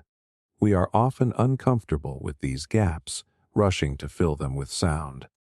But in doing so, we can drown out what silence was about to reveal. In music, it is the rests that give shape to the melody. In language, It is the pauses that give weight to the thought. Without silence, words are noise without contour, emotion without depth. To truly listen is to hear not only what is spoken, but what is left unsaid. The silence between words is where truth often hides, not because it is secret, but because it cannot be reduced to language. If we learn to be present in that stillness, we begin to understand more than words can ever tell us. Because sometimes the quiet says everything. Not all answers bring peace. We often imagine answers as a kind of relief. The question gnaws at us, the mystery unsettles us, and we believe that once we know, once the answer arrives, calm will follow. But not all answers soothe. Some answers disturb, rearrange, even wound. They take the comfort of uncertainty and replace it with a truth we're not ready to hold. Sometimes the unknown feels like a locked door. We believe that opening it will reveal light. But when it swings wide, we may find shadows instead. An answer can confirm our fears, expose a reality we hoped was untrue, or end a dream we've carried for years. There's also a subtler loss, the end of wonder. Certain questions keep us open, curious, alive to possibility. Once answered, that space can close. The mystery dissolves, and with it, the enchantment that lived inside not knowing. This is not to say we should avoid truth, only that we must meet it with humility. An answer is not the end of the journey, but the start of a new one, often harder than the last. And sometimes peace doesn't come from what we know, but from how we live alongside what we don't know. The answers that bring peace are rare gifts. The others bring something different: clarity, perspective, the chance to grow. They may unsettle us, but they also deepen us, pulling us into a truer relationship with life. Because peace is not the automatic reward for knowing. It is the hard, won state that comes from making our home in the truth, however heavy it may be. So when an answer doesn't bring peace, it's not the end. It's the beginning of learning how to carry it. To think deeply is to swim upstream. The current of the world moves fast. It pulls us toward easy answers, familiar beliefs, and the comfortable repetition of what everyone else seems to think. It's effortless to drift along with it. You don't have to question, you don't have to pause, you don't have to resist. But to think deeply is to turn against that current. It means slowing down when everything around you rushes forward. It means questioning what is given, probing beyond appearances, and refusing to be satisfied with the surface of things. This is not an easy choice. The current pushes back. People may not understand why you won't simply agree, why you challenge the obvious, why you insist on looking under every stone. Deep thought asks for energy, persistence, and the willingness to be uncomfortable. Like swimming upstream, it builds strength through resistance. Every stroke is an act of defiance against laziness of mind, against the seductive pull of consensus. Sometimes the water feels too strong, and you might wonder if it's worth it. But with each push forward, you discover views that those drifting with the current will never see. You reach quieter waters where ideas are clearer, where understanding runs deeper. Thinking deeply doesn't guarantee you'll find ultimate truth, but it does mean you won't be carried by the tide of unexamined assumptions. It is an act of self-direction in a world that often rewards conformity. And even if you emerge tired, you also emerge transformed, more alive to the complexity and mystery of life. To think deeply is to swim upstream. It is harder, yes, but it is the only way to reach the sources of thought that have not yet been muddied by the rush of the crowd. Meaning grows in the soil of discomfort. We long for meaning in our lives, Yet we often search for it in places of ease. In the moments when everything feels smooth and certain, but meaning rarely blooms in comfort alone. It grows in the soil of discomfort. Discomfort is the friction that pushes us to ask deeper questions. It's the tightness in the chest when we face loss, the restlessness when our life no longer fits, the unease that comes when our beliefs are challenged. In those moments, something inside us begins to stir, not in spite of the pain, but because of it. Think of a seed buried in dark earth. Its growth begins in confinement, in pressure, in the slow breaking apart of what it once was. The discomfort of pushing through the soil is not a sign of failure. It's the path to becoming. The same is true for us. The challenges that stretch us, the mistakes that humble us, the fears that make us tremble. These are the environments where meaning takes root. Comfort may keep us safe, but discomfort makes us grow. This doesn't mean we should chase pain or glorify suffering. It means we can meet our discomfort with curiosity instead of avoidance, asking, "What is this here to teach me?" Over time, the very moments we wished away may become the ones we cherish most, not because they were easy, but because they shaped who we are. Meaning grows in the soil of discomfort because it forces us to confront what truly matters. It strips away what is shallow, leaving behind only what is worth carrying.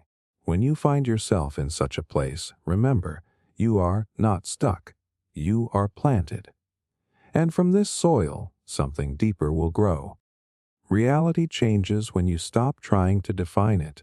We are taught to name things as soon as we see them, to label, categorize, and fix meaning so we can feel in control. But the moment we define something too tightly, we also confine it. We trade the fluidity of reality for the comfort of certainty.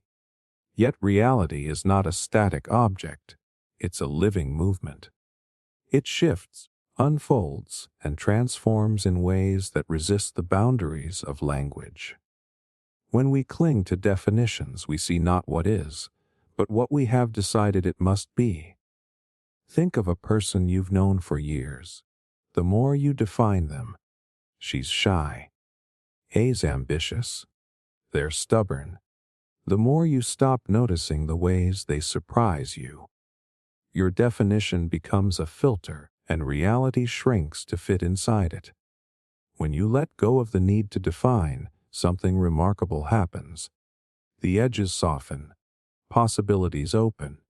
You begin to notice details you once ignored. Reality starts to feel less like a fixed picture and more like a moving river. This doesn't mean abandoning understanding. It means allowing understanding to breathe. It's accepting that truth is bigger than our words, that the moment we lock something in place, we've already missed part of it. By releasing our grip, we make space for reality to reveal itself in new ways. People become more than their roles. Experiences become richer than their labels. Even pain or joy takes on dimensions we couldn't have imagined when we tried to pin it down. Reality changes when you stop trying to define it. Not because reality itself has shifted, but because you have. You're finally seeing without the walls you built around what was there all along. And in that openness, the world becomes infinite again. The future is just memory waiting to happen. We often think of the future as a blank page, untouched and pure. But in another sense, it is simply a chapter that has not yet been written into memory. The days ahead are not separate from our lives. They are only moments that have not yet arrived to take their place in the archive of our minds. Think about this. Every experience you've ever had was once the future. Every joy, every heartbreak, every ordinary Tuesday afternoon was a moment that waited quietly for you to live it, so it could settle into your past. The future isn't a distant land. It's a memory in transit. It's the photograph that hasn't been taken yet, the story you don't know you'll tell, the scent of rain you haven't breathed in. And when it comes, it will feel strangely familiar. Not because you predicted it, but because once it's lived, it will belong to the same intimate gallery as all your yesterdays. This way of seeing the future changes how we approach it. Instead of treating it like an unknown enemy or a perfect dream, we can treat it like a guest we will one day know well. We can shape it with intention, knowing it will soon live with us as memory, an enduring part of the story we carry. It also reminds us of responsibility. Every choice today is not just shaping what will happen. It's shaping the memory you'll live with for the rest of your life. One day, this moment, right now, will be something you recall, perhaps faintly, perhaps vividly. The same is true for all that lies ahead. The future is not as far away as it feels. It's already leaning toward you, waiting for its turn to be remembered. Language cannot contain the infinite. Language is our most trusted tool for making sense of the world. We use it to describe what we see, name what we feel, and share what we know. But there are limits to what words can hold, and the infinite lies far beyond them. The infinite has no edges, but language works by drawing lines. Words defined by inclusion and exclusion, this, not that. The moment we try to speak the boundless, we place it inside boundaries, and in doing so, we change it. Consider love, beauty, or truth. We can write poems about them, offer definitions, tell stories, but none of these capture the whole. At best, they point toward something vaster, like a finger pointing at the moon. The pointing matters, but it is not the moon. This is why certain experiences leave us speechless. Standing before a vast night sky, holding a newborn, grieving a deep loss. There is a knowing in those moments that language can only brush against. The words may be honest, but they are never complete. Rather than seeing this as a failure of language, we can see it as an invitation. The infinite asks us to live beyond description, to feel without naming, to experience without dissecting. Words can guide us to the edge, but we must step beyond them ourselves. Silence, too, becomes a kind of language here. Not the absence of expression, but the presence of something too large to be spoken. In that silence, the infinite can be felt directly, without being broken into pieces small enough to fit inside a sentence. Language is a gift, but it is not the container of all truth.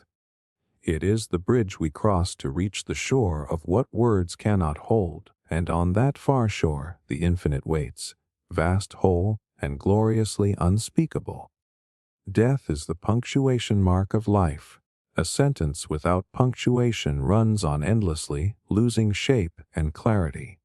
Life, too, needs its end to give it meaning. Death is not the erasure of the story. It is the punctuation mark that completes it. Without an ending, there is no whole. Imagine reading a book that never closes, a melody that never resolves. The beauty of the journey would blur into sameness. It's the final note, the closing line, the quiet pause that makes the rest resonate. Death, in this sense, does not diminish life. It frames it. It reminds us that our time is finite, and in that finiteness, every moment sharpens. The laughter of a friend, the warmth of morning light, the touch of a hand, all take on deeper color when we remember they cannot last forever. We often resist death because it feels like a theft. And yes, it takes away our days, but it also gives those days their urgency. Knowing the sentence will end makes us choose our words more carefully. Some see death as a period, final and still. Others see it as a semicolon, a pause before something unknown. Either way, It shapes the rhythm of our lives, allowing them to have a beginning, a middle, and an end worth remembering. If we lived forever, our days might lose their weight. We might postpone love, forgiveness, adventure, believing there would always be more time. But death whispers, now, and in that call, life becomes vivid. The punctuation mark may be small compared to the sentence it ends, but without it, the sentence would never truly be complete. So death, far from being the enemy of life, is its silent partner, marking the moment when the story, at last, can be read whole. The present moment is the only time that truly exists. We speak of the past as if it is still with us, and of the future as if it already exists, waiting patiently ahead, but both are shadows, reflections in the mind. The past is memory. The future is imagination. The only place life actually happens is here, in this breath, in this moment. Think about it. Every memory you have of the past was experienced as a present moment when it occurred. Every plan for the future, if it comes to pass, will arrive as another present moment. There is no doorway into the past or the future except through now. Yet we spend so much of our lives elsewhere, replaying what's already gone, rehearsing what has yet to come. In doing so, we miss the only place where we can touch life directly. The present is not just a slice of time. It's the whole of reality, continuously renewing itself. This second, as you read these words, is unrepeatable. It will never happen again in the same way. When we truly arrive in the present, something changes. The noise of regret and anticipation fades. Colors sharpen. Sounds deepen. Even the most ordinary moment, a sip of water, the feeling of wind against your face, becomes alive with detail. The past can teach you, and the future can guide you, but only the present can be lived. It is the meeting point between all that has been and all that will be. To be here, fully, is to step out of the river of time and into the stillness beneath it. And in that stillness, you discover that you have never been anywhere else. Philosophy begins when certainty ends. Certainty feels safe. It gives us something to stand on, a solid ground from which the world seems clear and predictable. But that safety can also be a cage, one that keeps us from asking the questions that matter most. Philosophy begins when the walls of certainty crack, when what we thought we knew is shaken, when the answers we've been given no longer satisfy the quiet ache for truth. It starts with a pause, a hesitation. What if I'm wrong? What if there's more? This uncertainty is not a flaw, it's the spark. The greatest thinkers in history did not begin with conclusions. They began with questions. Socrates claimed to know nothing. Descartes doubted everything. Each understood that the search for truth requires letting go of the illusion that we already possess it. When certainty ends, curiosity begins. We move from defending our beliefs to exploring reality. We stop holding answers like shields and start using questions like lanterns, casting light into places we've never looked. This can be uncomfortable.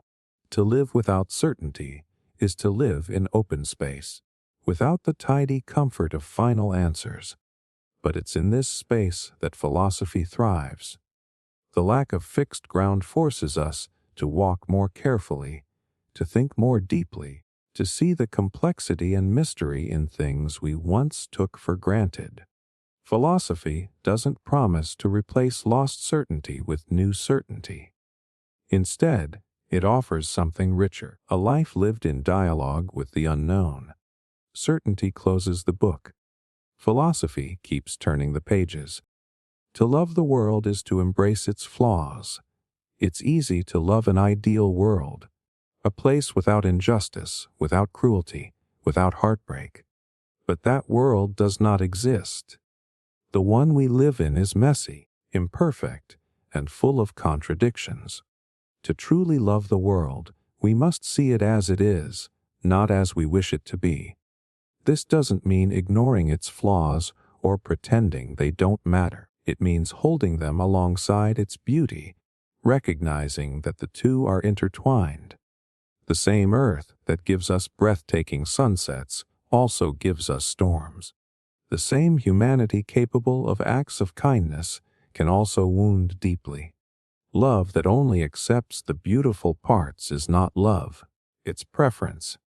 Embracing the world's flaws is not about approval, it's about understanding. When we see suffering, we can choose compassion instead of cynicism.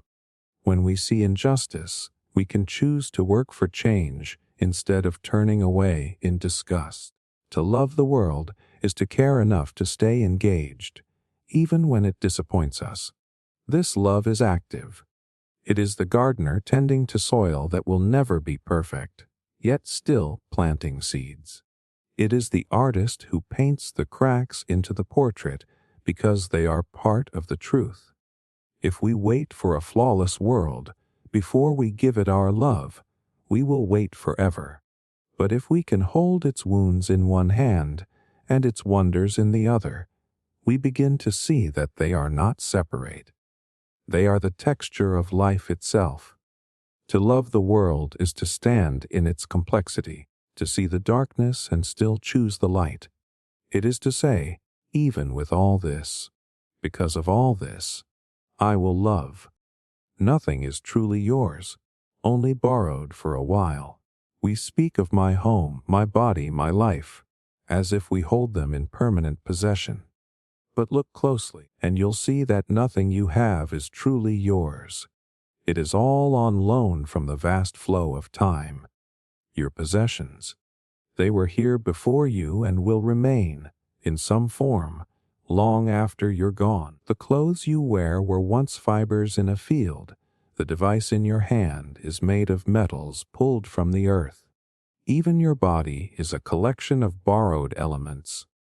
Carbon, oxygen, water, temporarily gathered into the shape you call you. The people you love are not yours to keep, either. They are fellow travelers, walking beside you for a stretch of the road. One day they will go their way, and you will go yours. Even your memories are borrowed from moments that no longer exist, and your time, your most precious resource, is lent to you without telling you when it must be returned. This truth is not meant to strip away joy. It's meant to deepen it. When you understand that everything is temporary, every experience becomes more vivid. A sunset is beautiful because it fades. A shared meal is precious because it ends. Borrowed things invite gratitude. You don't cling to them as if they are your property. You cherish them as gifts entrusted to your care. And when the time comes to give them back, whether it's an object, a relationship, or your own life, you can do so with open hands. Nothing is truly yours.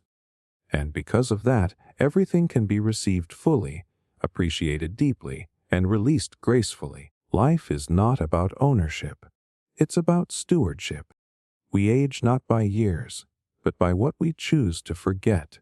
We often measure age in candles on a cake or numbers on a calendar. But years are only the surface. The deeper truth is that we age in the spaces where memory fades. Not always by accident, but sometimes by choice. There are memories we let slip quietly away, moments of wonder, risks we once took, the way we laughed without restraint. When we forget these, we grow old, not in body, but in spirit. To age in this way is not about accumulating wrinkles or slowing steps. It's about losing touch with the pieces of ourselves that once made us feel vividly alive. A child sees magic in a puddle because they remember how to look. An elder can still feel young if they keep that memory alive. Sometimes, forgetting is self-protection. We set aside certain dreams because they feel impractical. We let go of passions because life got busy. But each forgotten joy, each abandoned curiosity, quietly adds years to the soul. And yet, the reverse is also true. We can choose what to remember. We can carry forward the parts of ourselves that refuse to grow old. The openness to surprise, the courage to play, the faith in beauty even when the world feels heavy. Perhaps the secret to youth is not found in resisting time, but in resisting the slow erosion of memory. To keep alive the stories, the sensations, the loves that once set our hearts alight. We age not because time passes, but because we allow the most luminous parts of our lives to fade into the background. So remember, not just with the mind, but with the heart. For as long as you remember how it felt to be fully alive, a part of you will never grow old. Even silence has a voice.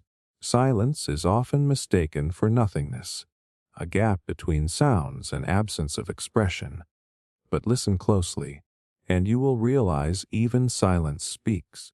Its voice is not carried in words or notes, but in the spaces they leave behind.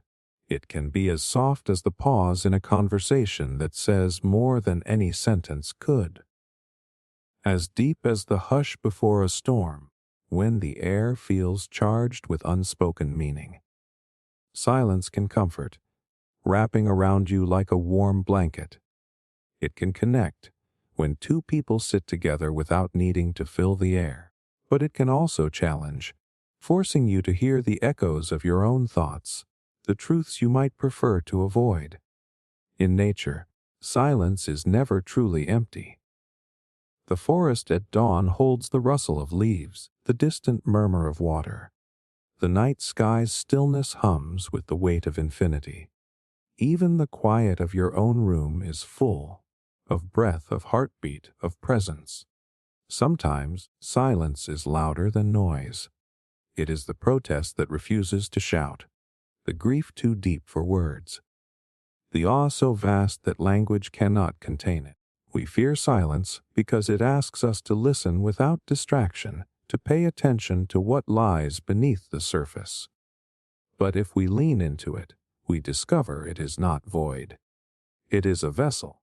Even silence has a voice, and often it is the voice we most need to hear. You cannot see the whole picture from within the frame.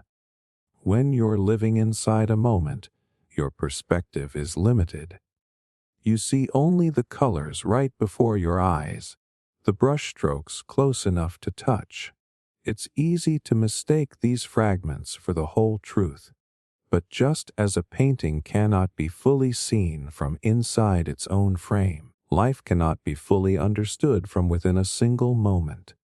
Inside the frame, confusion feels final, loss feels absolute, and joy feels eternal. Yet from a distance, each is revealed as a chapter, not the entire story.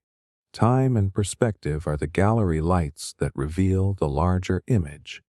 The way joy and sorrow weave together, how endings quietly give birth to beginnings. Think of a mosaic. Up close, the pieces look jagged, mismatched, even meaningless. Step back, and those same fragments form a pattern, a beauty only visible when you stop staring at one tile. This truth asks for patience. It invites humility, reminding us that our current vision is partial and often distorted by emotion. What feels like failure now may later reveal itself as the seed of transformation. What seems meaningless in the moment may someday be the most important detail of the picture.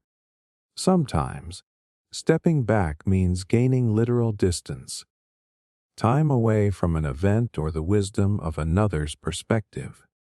Sometimes, it means loosening our grip on the need for immediate understanding, trusting that clarity will come in its own time. We are both painter and subject, creating the very scene we're standing in. The full view will only be revealed when we've moved far enough to see how each stroke connects. You cannot see the whole picture from within the frame, but you can trust that there is a picture, and that one day its meaning will be clear. Fear is imagination used against itself. Imagination is one of our greatest gifts.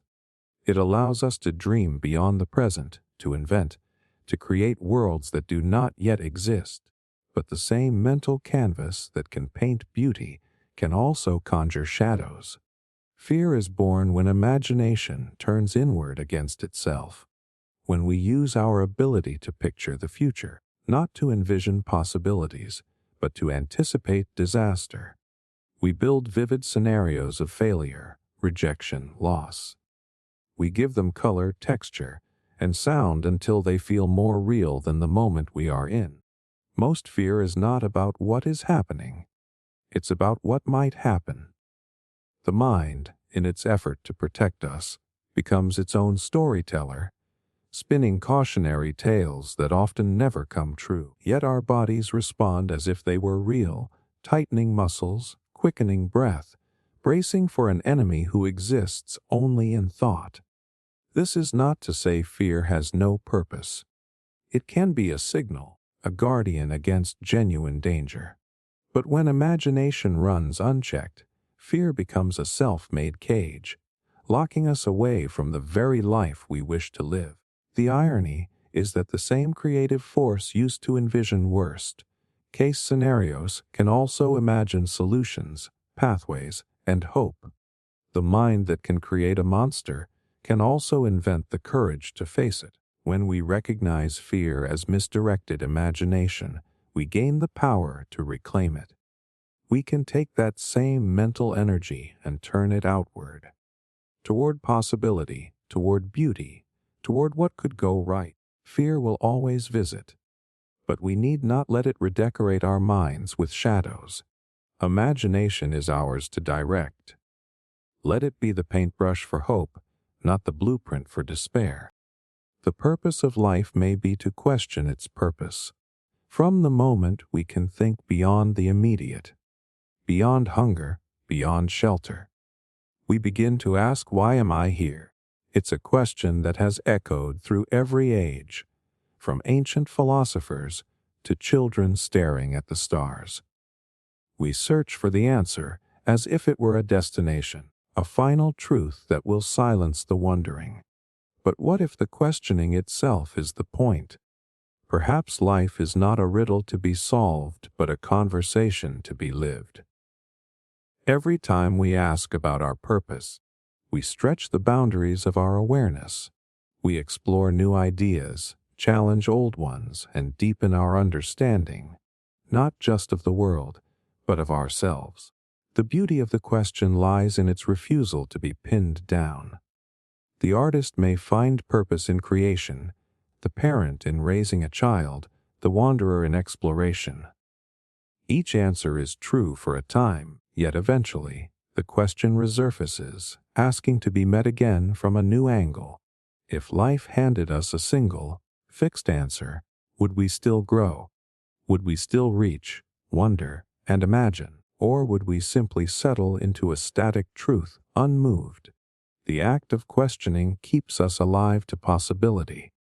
It ensures that we are not merely existing, but engaging, participating in the unfolding mystery. To question life's purpose is to accept that we may never have a complete answer. And yet, in that pursuit, we craft meaning moment by moment, through love, through work, through curiosity itself. Maybe the purpose of life isn't a final revelation written in the stars. Maybe it's the quiet, persistent voice that asks, what more could this be? And in chasing that question, we live fully. Consciousness is a mirror with no reflection.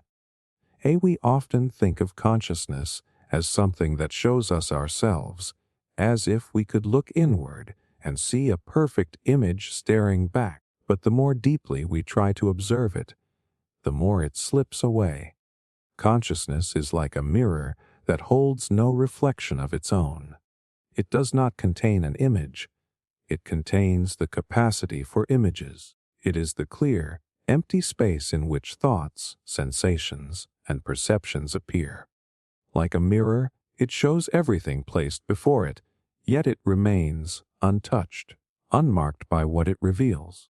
When you look into a regular mirror, you see your face, your form, the world around you.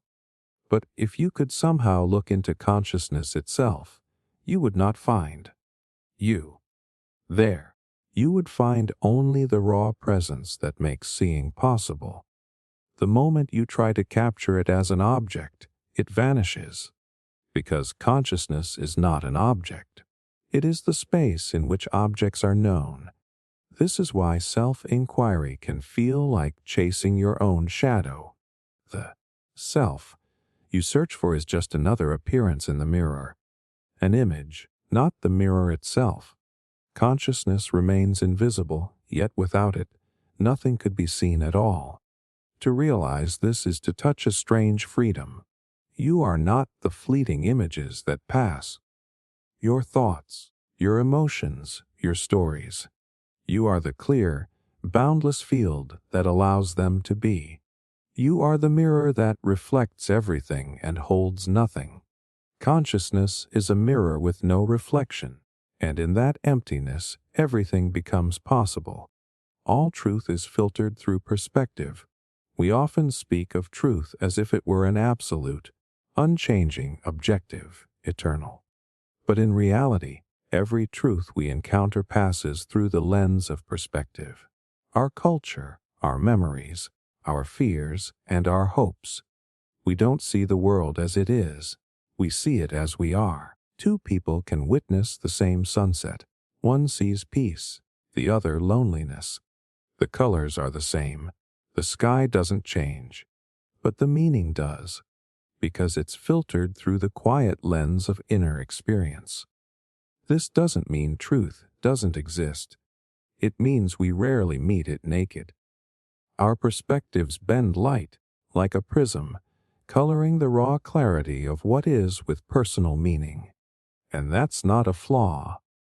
It's the essence of being human. It's why arguments arise from different truths, not because one is always wrong, but because each view stands in a different corner of the room, looking at the same sculpture from a new angle. Understanding this softens judgment. It invites humility. If your truth is filtered, so is mine. We can begin to listen not just to the words, but to the window they come through. We can ask, what shaped their view? What shaped mine? To seek truth, then, is not to demand objectivity. It's to acknowledge the subjectivity we carry and grow aware of its weight. It's the willingness to adjust our lens, to question what we assume is clear, to understand that clarity itself changes with light. All truth is filtered through perspective, and in that knowing, we learn not only how to speak, but how to truly see. Time reveals the nature of everything. Time is not just a measurement of moments. It's a silent sculptor. It wears away the masks we wear, softens illusions, and slowly peels back the layers of what things truly are. In the rush of the present, we may misjudge, confusing charm for character, novelty for depth, or calm for peace. But in time, the truth always begins to shine through. What is strong does not fade. What is false begins to crack. Time tests every friendship, every belief, every intention. It shows us whether a bond was built on shared souls or shared circumstances, whether a dream was planted in purpose or simply passing fantasy. Time doesn't lie, but it doesn't shout either. It reveals through quiet repetition, through what endures when no one is watching. Think of a tree. In spring, all trees bloom, but wait through the storms, the droughts, the years, and only then do you learn which roots run deep. Time reveals the nature of love, not in the thrill of the beginning, but in the quiet acts of choosing, day after day. It reveals the nature of pain, not as punishment, but as transformation. It reveals the nature of you, not just in what you say, but in who you become again and again. There's wisdom in patience, in watching what time is trying to teach us. Sometimes we must simply stay still long enough to let truth rise.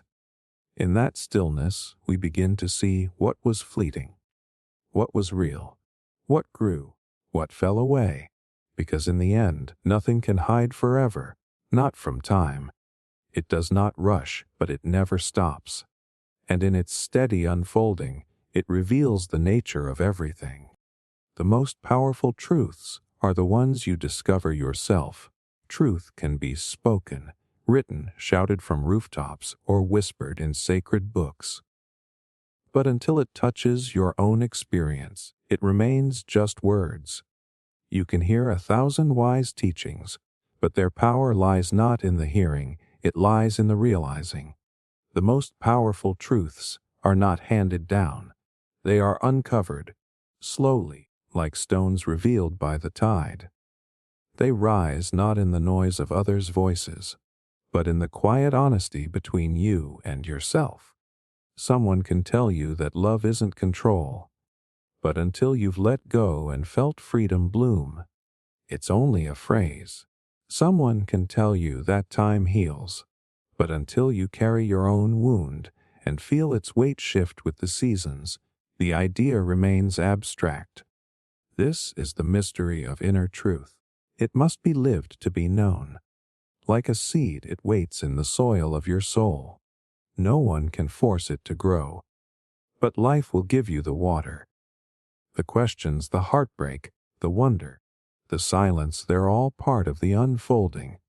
When you discover a truth for yourself, it imprints you.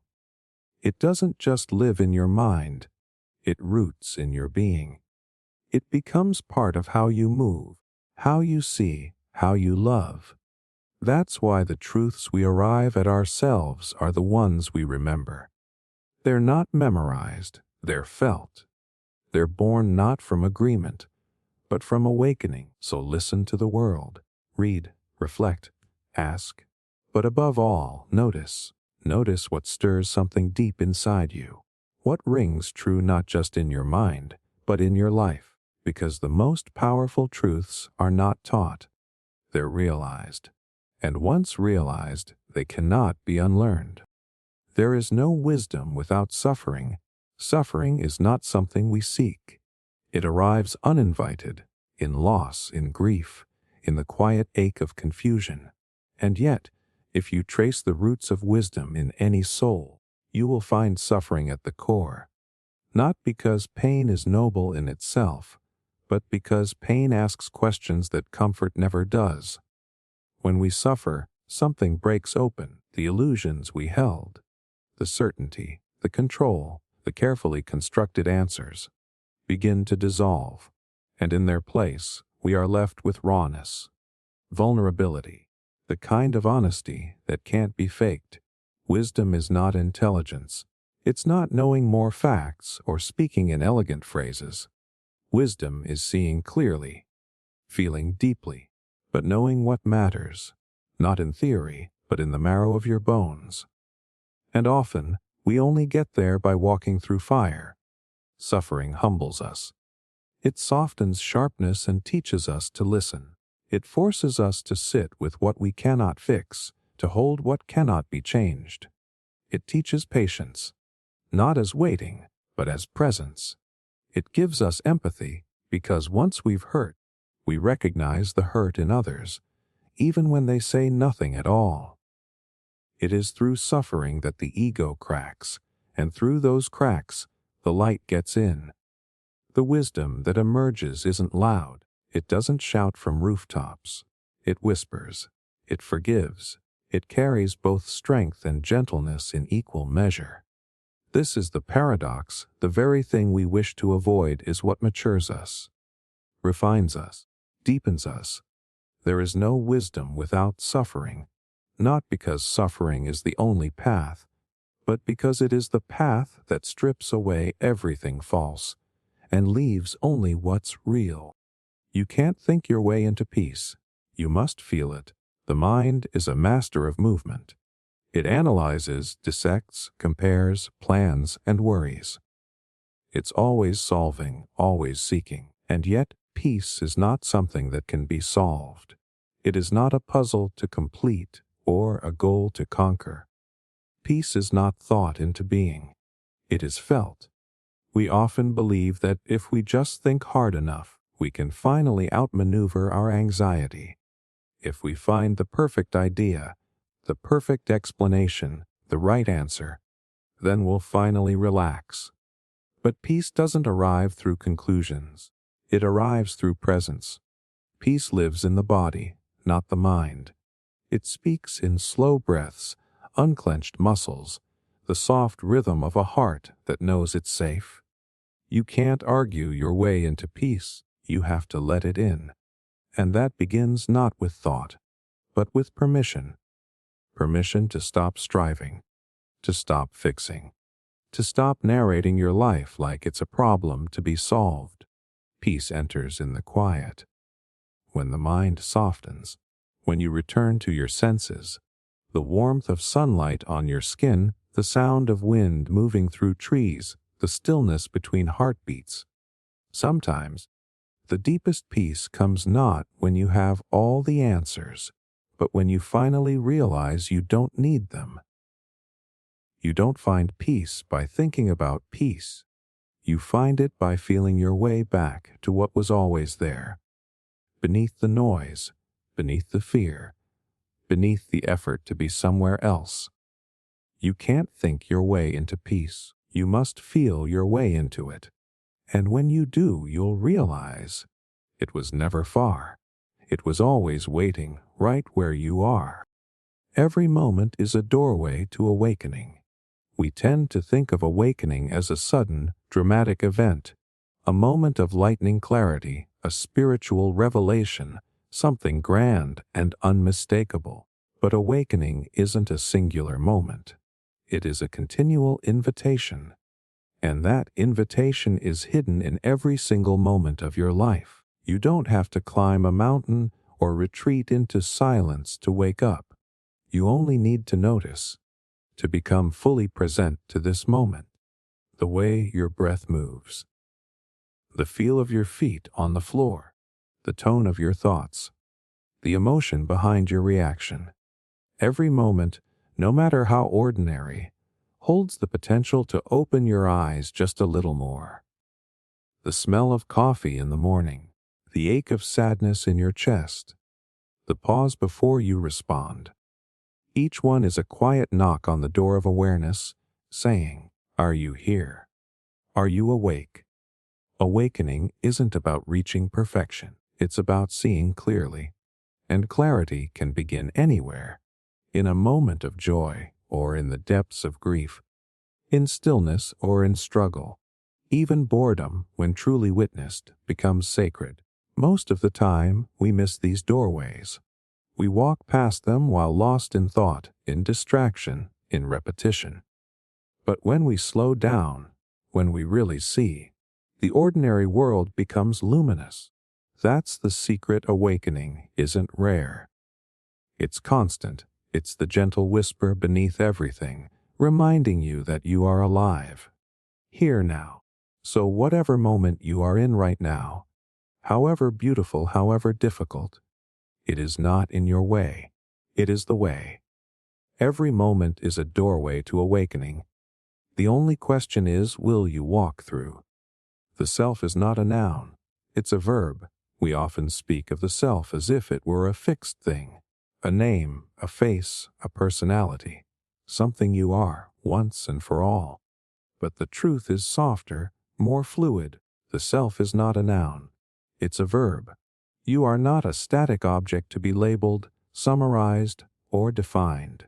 You are a living process, a constant unfolding, a dance between what has been and what might become. Every breath you take, every choice you make, every moment you live, you are becoming. Even when you feel stuck, you are changing. Even when you feel lost, you are moving. The self is not something you find. It is something you shape. Like a river, it flows, sometimes gently, sometimes with force. You are not the same person you were 5 years ago, or even 5 minutes ago, and that is not failure. That is freedom. You are not your job, not your past, not your roles or your mistakes or even your thoughts. You are the space between all of them, the motion, the evolution, the verb that keeps rewriting itself. And this means you are never truly broken, because you are never finished. You are always in the act of becoming, always in the process of returning to yourself and reinventing what that self can be. So when you feel uncertain or undefined or undone, remember that is exactly what you are meant to be. Unfolding, becoming, living. The self is not a final destination. It is the journey itself, not a noun, but a verb. What you seek may be what you fear. We all seek something: love, purpose, recognition, peace. We chase it through relationships, success, knowledge, or silence. But behind that search often lies a paradox. What you seek may be the very thing you fear the most. Why? Because what we truly long for has the power to change us. And real change, even when it brings growth, is unsettling. To be fully loved requires vulnerability.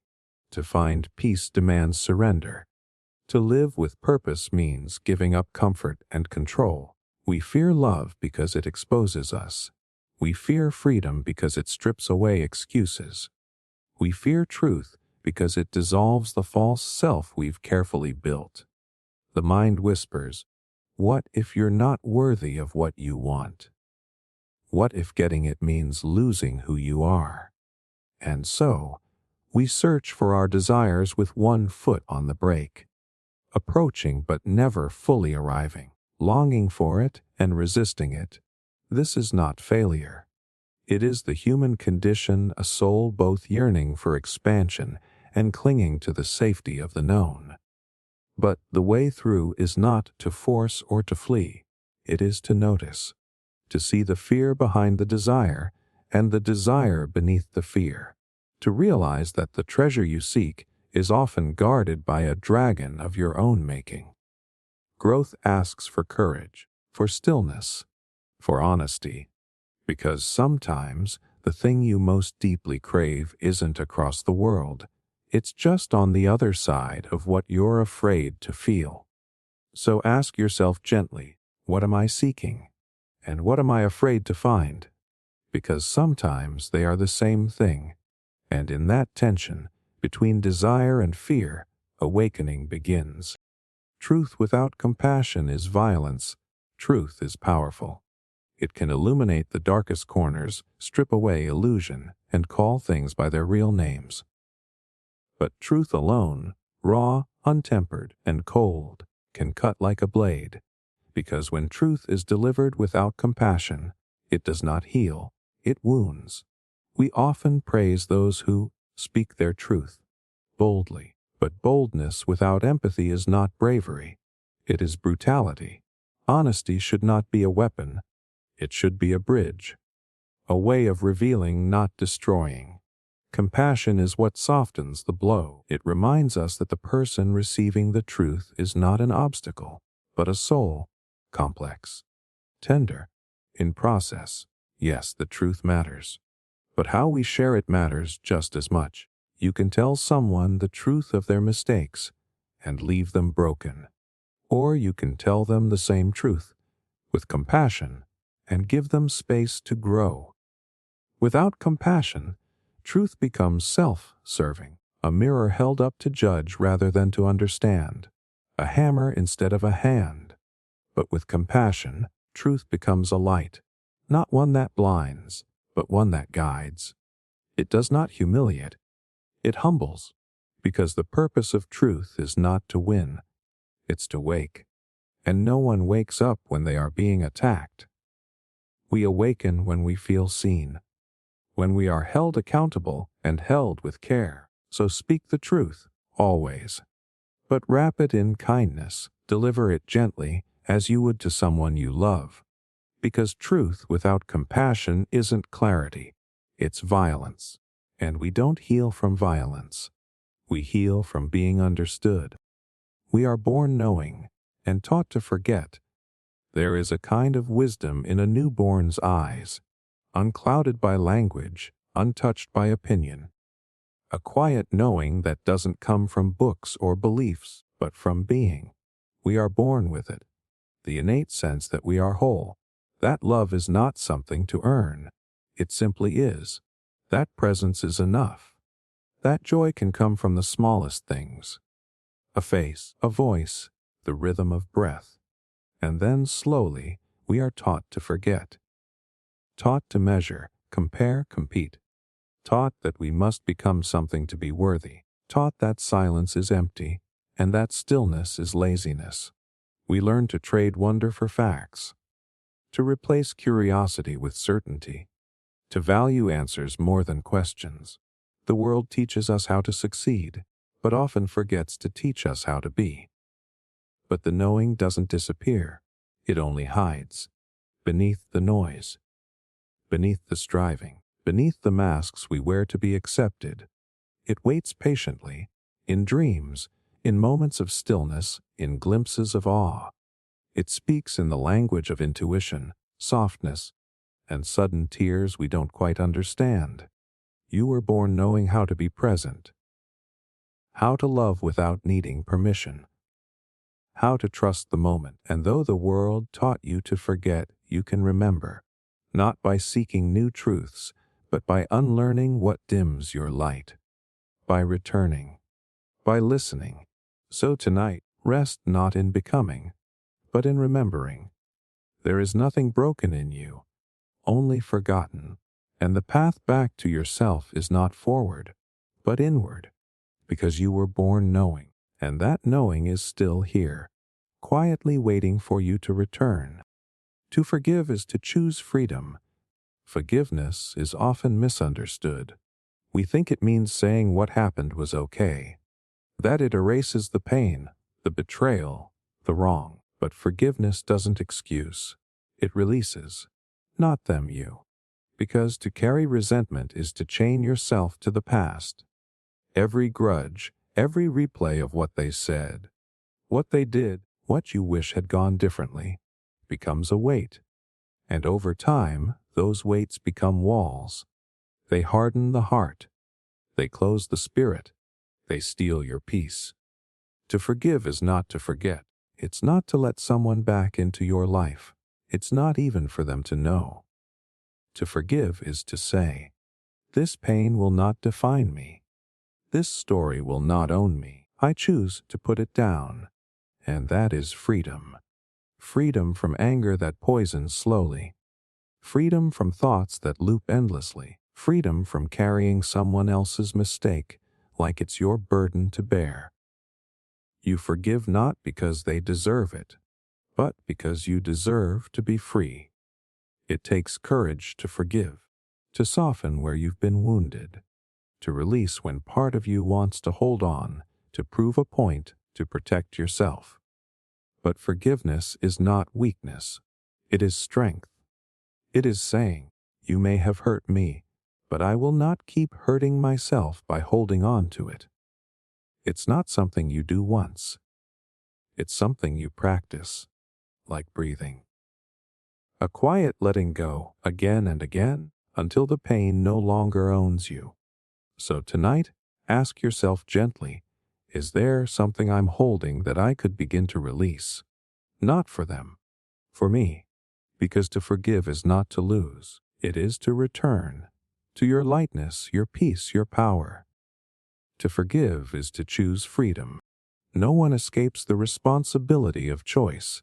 Every moment we are choosing, whether we acknowledge it or not, to speak or remain silent, to stay or to leave, to act or to wait. Even inaction is a choice. Even silence is a voice. We often imagine responsibility belongs only to those who lead, who make grand decisions, who shape history. But in truth, responsibility belongs to all of us. Because every life is a thread in the fabric of reality, and every thread pulls on another. You choose what you consume, what you believe, what you ignore, what you give your energy to. And with every choice, you're building your character, moment by moment, Even when the world overwhelms, even when life feels out of your hands, one thing remains fully yours: your response. Responsibility is not a punishment, it is power. It is the quiet force that says, "This life is mine to shape." It doesn't mean you control everything. It means you have the freedom and the weight of deciding what kind of person you will be in the face of what happens. To love is a choice. To forgive is a choice. To seek truth.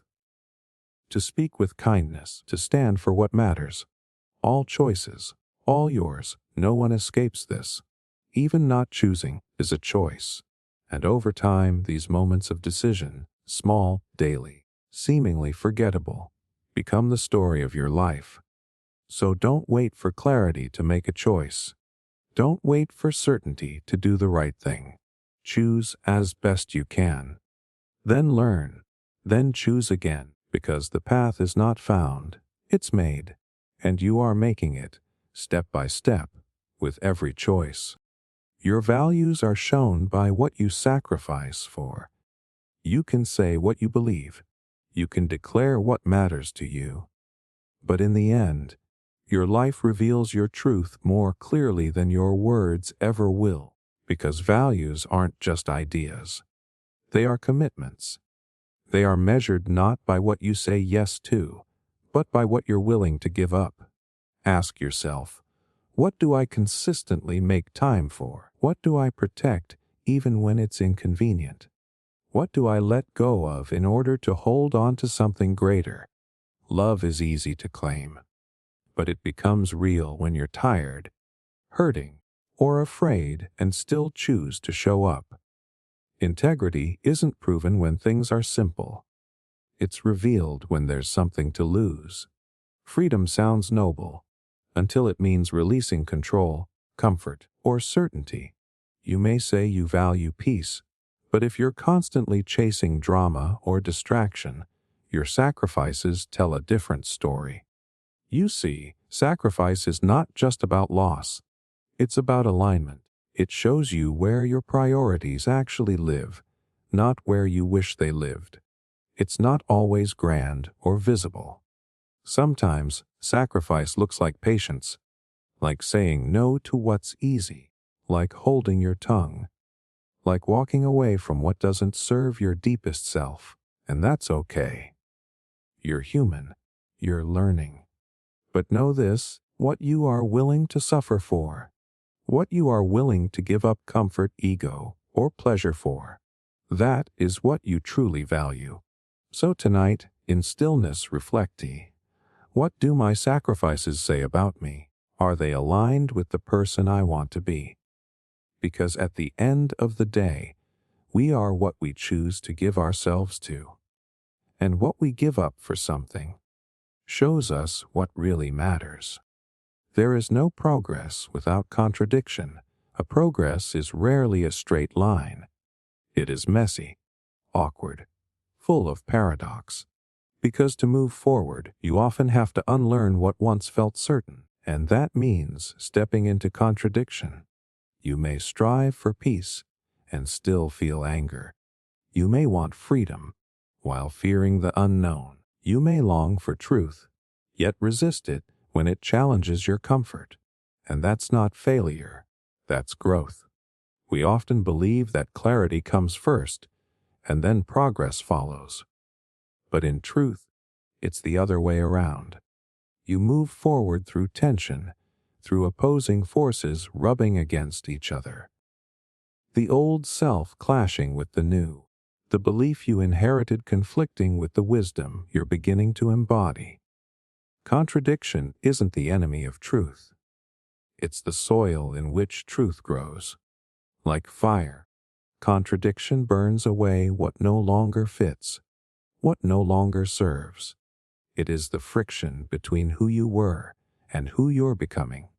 Every meaningful change begins with a crack in certainty, a moment where you no longer feel at home in your current story. And that's uncomfortable. But it's also a sign you're alive. You're evolving. Think of nature, how it expands not in perfect balance, but in trial and error, in adaptation, in contradiction. Life is not tidy, and neither is progress. So if you feel torn between parts of yourself, unsure, in conflict, breathe. You are not broken. You are in motion.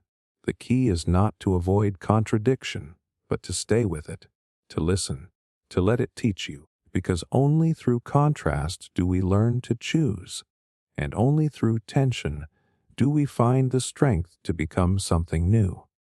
There is no progress without contradiction, only stillness dressed in certainty, and you were never meant to stay still. The deepest truths cannot be spoken, only lived. There are truths so vast, so subtle, so intimate, that language begins to tremble under their weight. Words try, but always fall short. You can describe love. You can write poems about it, analyze its chemistry, name its many forms. But none of that equals the quiet knowing of being in love, of holding someone's hand when nothing else makes sense, of staying, of sacrificing, of softening. Truth, real truth, is not something you say. It's something you become.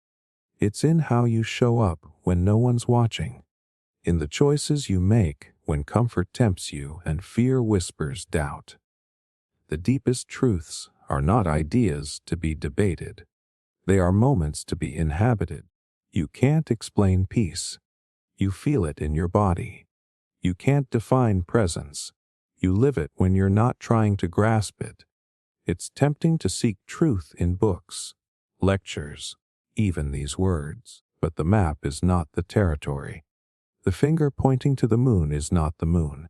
Truth begins where the words end, in silence, in action, in stillness. You don't need to say you believe in kindness. Just be kind. You don't need to declare your values. Just live them. The universe listens to movement, not slogans. So if you find yourself unable to explain what you feel, if your heart knows something your mind can't put into sentences, that's okay. That's not confusion. That's wisdom stirring. Tonight, let yourself live into truth. Breathe it. Walk with it. Let your life become its voice. Because the deepest truths are not meant to be spoken. They're meant to be lived. A question well asked is more valuable than an answer. We live in a world obsessed with answers. Quick ones, clear ones, final ones. But the most important truths don't arrive neatly packaged. They unfold through questions. Because an answer ends the search. But a good question opens the door. A well-asked question doesn't just seek knowledge. It awakens something. It stirs the soul. It invites wonder, not certainty. It turns your gaze inward, where real wisdom waits. Think of the questions that stay with you long after they're spoken. Who am I, really? What matters when everything else is stripped away? What does it mean to live a good life? These are not puzzles to solve.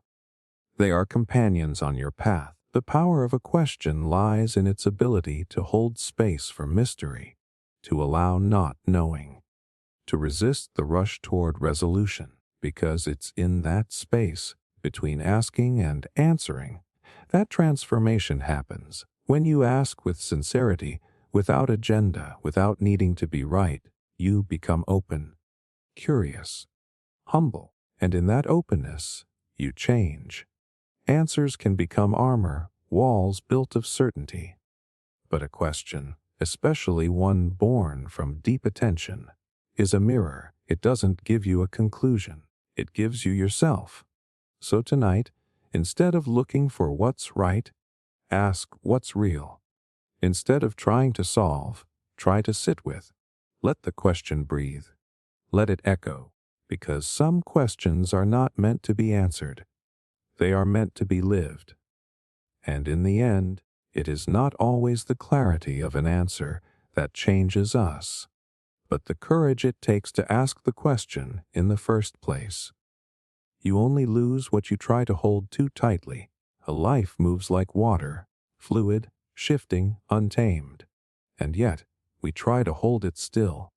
We cling to people, to moments, to identities, as if our grasp could preserve what's meant to flow. But the tighter we hold, the more what we love begins to slip through our fingers. Think of sand in a closed fist. The more pressure you apply, the less remains. Not because it's meant to leave, but because it was never meant to be possessed. Attachment is not the same as love. Love breathes. Love trusts. Love lets go. We cling because we fear loss. We think holding on will protect us from pain. But in truth, it's our clinging that creates the pain. Nothing in this life belongs to us. Not really. Not people. Not time. Not even our own thoughts. Everything is on loan. And our task is not to keep, but to witness, to appreciate, to be present without possession. To try to trap a beautiful moment is to watch it die in your hands. But to let it pass through you is to feel its full aliveness. This doesn't mean detachment. It means learning to hold everything gently, with open hands, with gratitude instead of grip. Tonight, reflect, what are you clutching out of fear? What would happen if you softened your hold? Because ironically, when we loosen our grip, what's meant for us stays freely, and what isn't leaves without breaking us. You only lose what you try to hold too tightly. Let go, and you may find you never needed to hold at all. The soul does not speak in words, it speaks in feeling.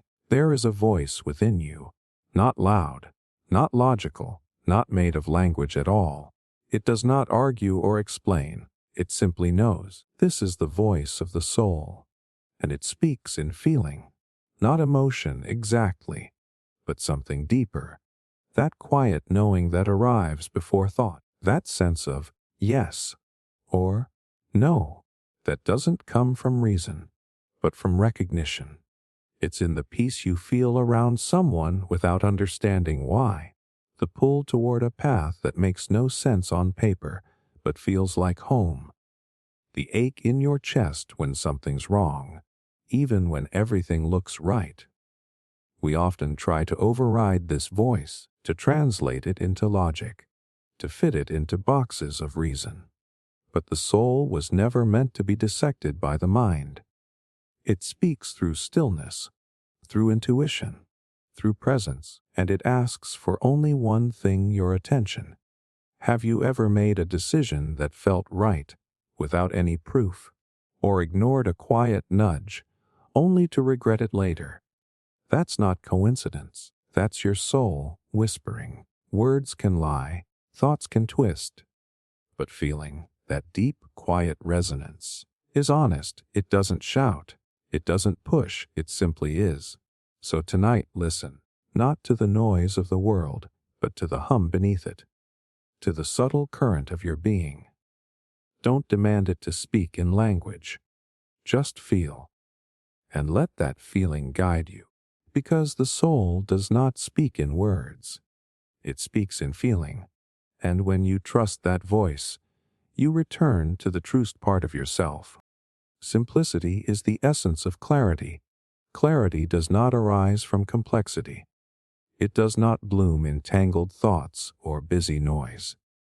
It comes when all that is unnecessary falls away, when what remains is only what truly matters. Simplicity is not the absence of depth, it is the presence of precision.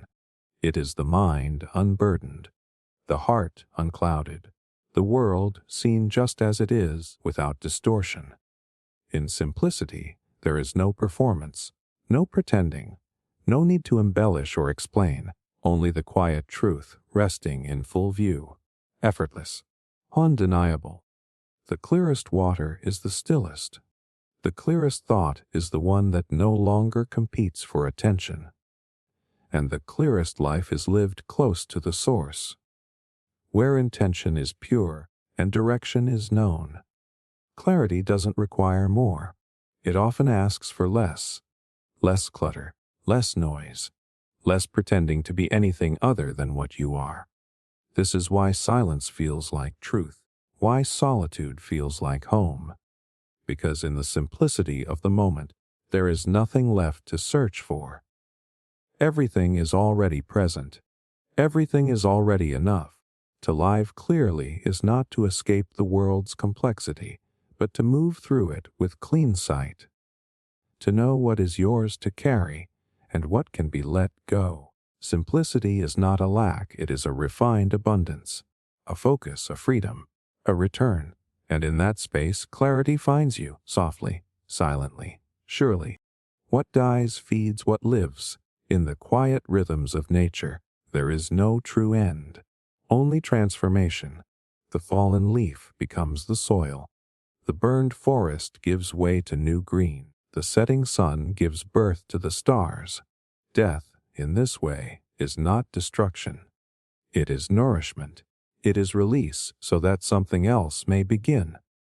Everything that fades makes room for what is to come, a thought you outgrow, a belief you shed, a version of yourself you no longer need.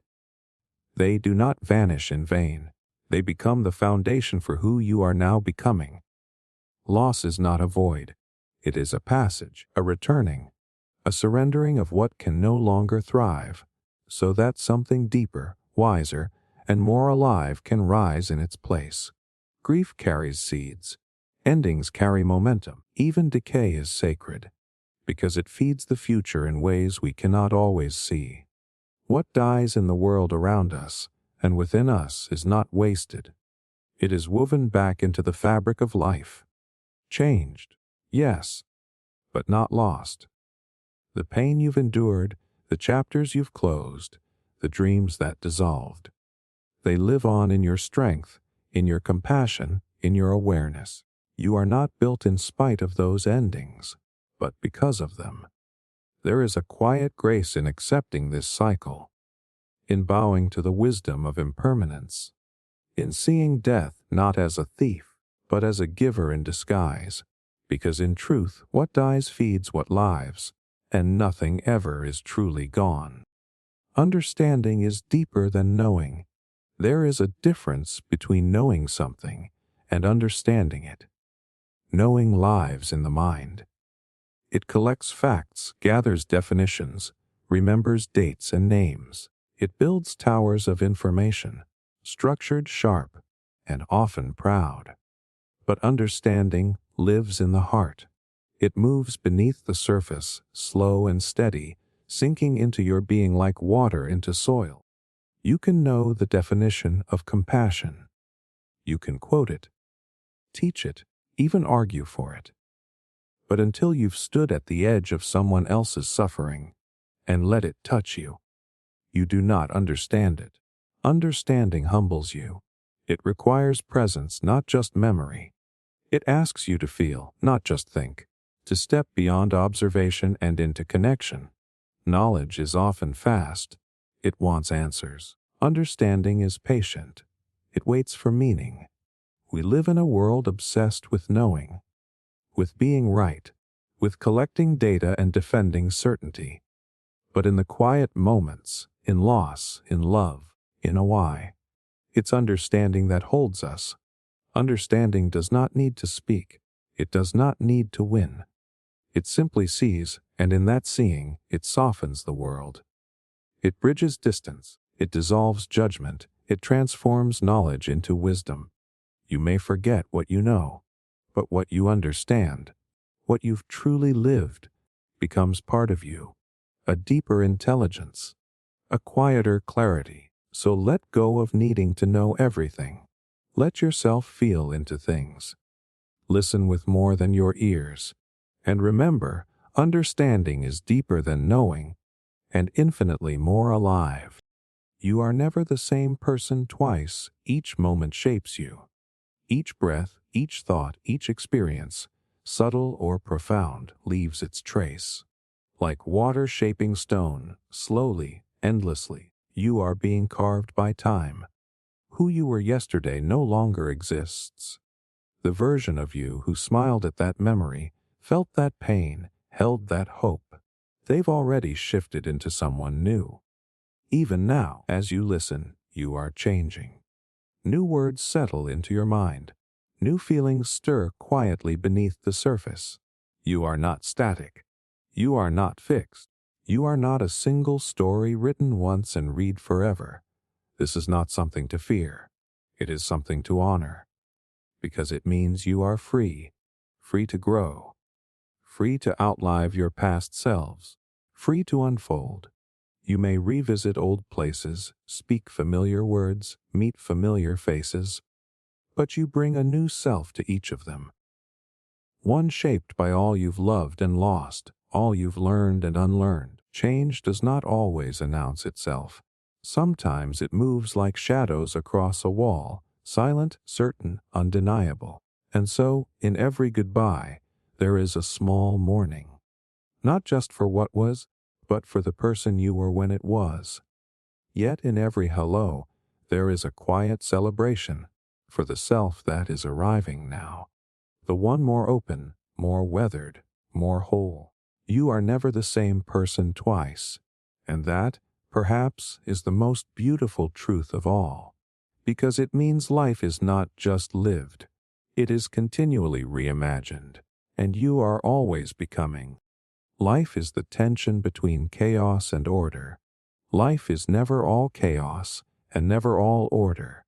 It exists between them, held in delicate tension, like a string pulled just tight enough to create music. Order brings structure. It gives us rhythm, patterns, routines. It is the known, the rules we follow, the maps we trust, the ground beneath our feet. It comforts us with predictability. It tells us who we are and where we belong. But too much order becomes confinement, a prison made of familiarity, a world so controlled that nothing new can breathe. Chaos, on the other hand, is the unknown. It disrupts, dissolves, dismantles. It is the storm, the unraveling, the wild dance of possibility. It tears down walls but also breaks open paths. And yet, without some chaos, there is no change, no growth, no spark of creation. The beauty of life is that it doesn't choose one over the other. It lives between them, like the seed bursting through soil, like the artist shaping something formless into form, like a conversation that begins in silence and ends in understanding. We are constantly balancing, holding on to enough order to feel stable and embracing enough chaos to stay alive, curious, evolving. This tension is not a flaw in life. It is life. It is where love grows, where meaning is forged, where we find out who we really are, not in stillness or in storm, but in the space between. So when things feel uncertain or too controlled, remember, life breathes best in this tension. Not when chaos is silenced, not when order dominates, but when both are heard and held in quiet harmony. One truth can shatter 1,000 assumptions. Assumptions are quiet architects. They build the invisible walls of our reality, unspoken beliefs, unquestioned stories, inherited ideas passed down like heirlooms. They whisper, "This is how the world works. This is who you are. This is what's possible." And we believe them because they're comfortable, familiar, safe. But all it takes is one truth, clear, unshakable, unexpected, to crack the foundation, to expose what we've never thought to question. One moment of clarity, one revelation, can undo years of certainty. It can be simple, a child's honesty, a line in a book, a stranger's story, a quiet moment alone, when something inside finally clicks into place. And suddenly, what we thought we knew dissolves, the illusion breaks, and we see the world, not as we imagined it, but as it truly is. That kind of truth doesn't always feel like a gift. Sometimes it hurts, it disrupts. It leaves us raw, uncertain, exposed, but it also sets us free, because what is broken can be rebuilt, wiser, stronger, truer. Every assumption shattered is a doorway opened, a chance to look again, to ask better questions, to see not with fear, but with humility. This is how transformation begins, not with 1,000 facts, but with one truth that cannot be ignored. So stay open, stay curious, because sometimes the truth you resist the most is the one that will save you. Inner peace is the result of alignment, not avoidance. We often think of peace as escape, a quiet room, a faraway place, a silence where the world cannot reach us. But true inner peace is not found in fleeing discomfort. It's not created by silencing every noise or shutting out every challenge. That kind of peace is fragile. It crumbles the moment life becomes loud again. Real peace, the kind that endures, is not born from avoidance. It's born from alignment, from living in harmony with your values, your truth, your deepest self. It comes when your thoughts, words, and actions flow in the same direction. When you stop pretending, when you stop running. To be in alignment is not to be perfect, but to be honest. To look at your fear without flinching. To sit with your pain, not hide from it. To make choices that feel right in your bones, even when they're hard. Peace is not the absence of struggle. It is the presence of integrity. It is knowing that who you are on the inside matches how you show up in the world. Avoidance creates a quiet built on denial, but alignment builds a stillness rooted in truth.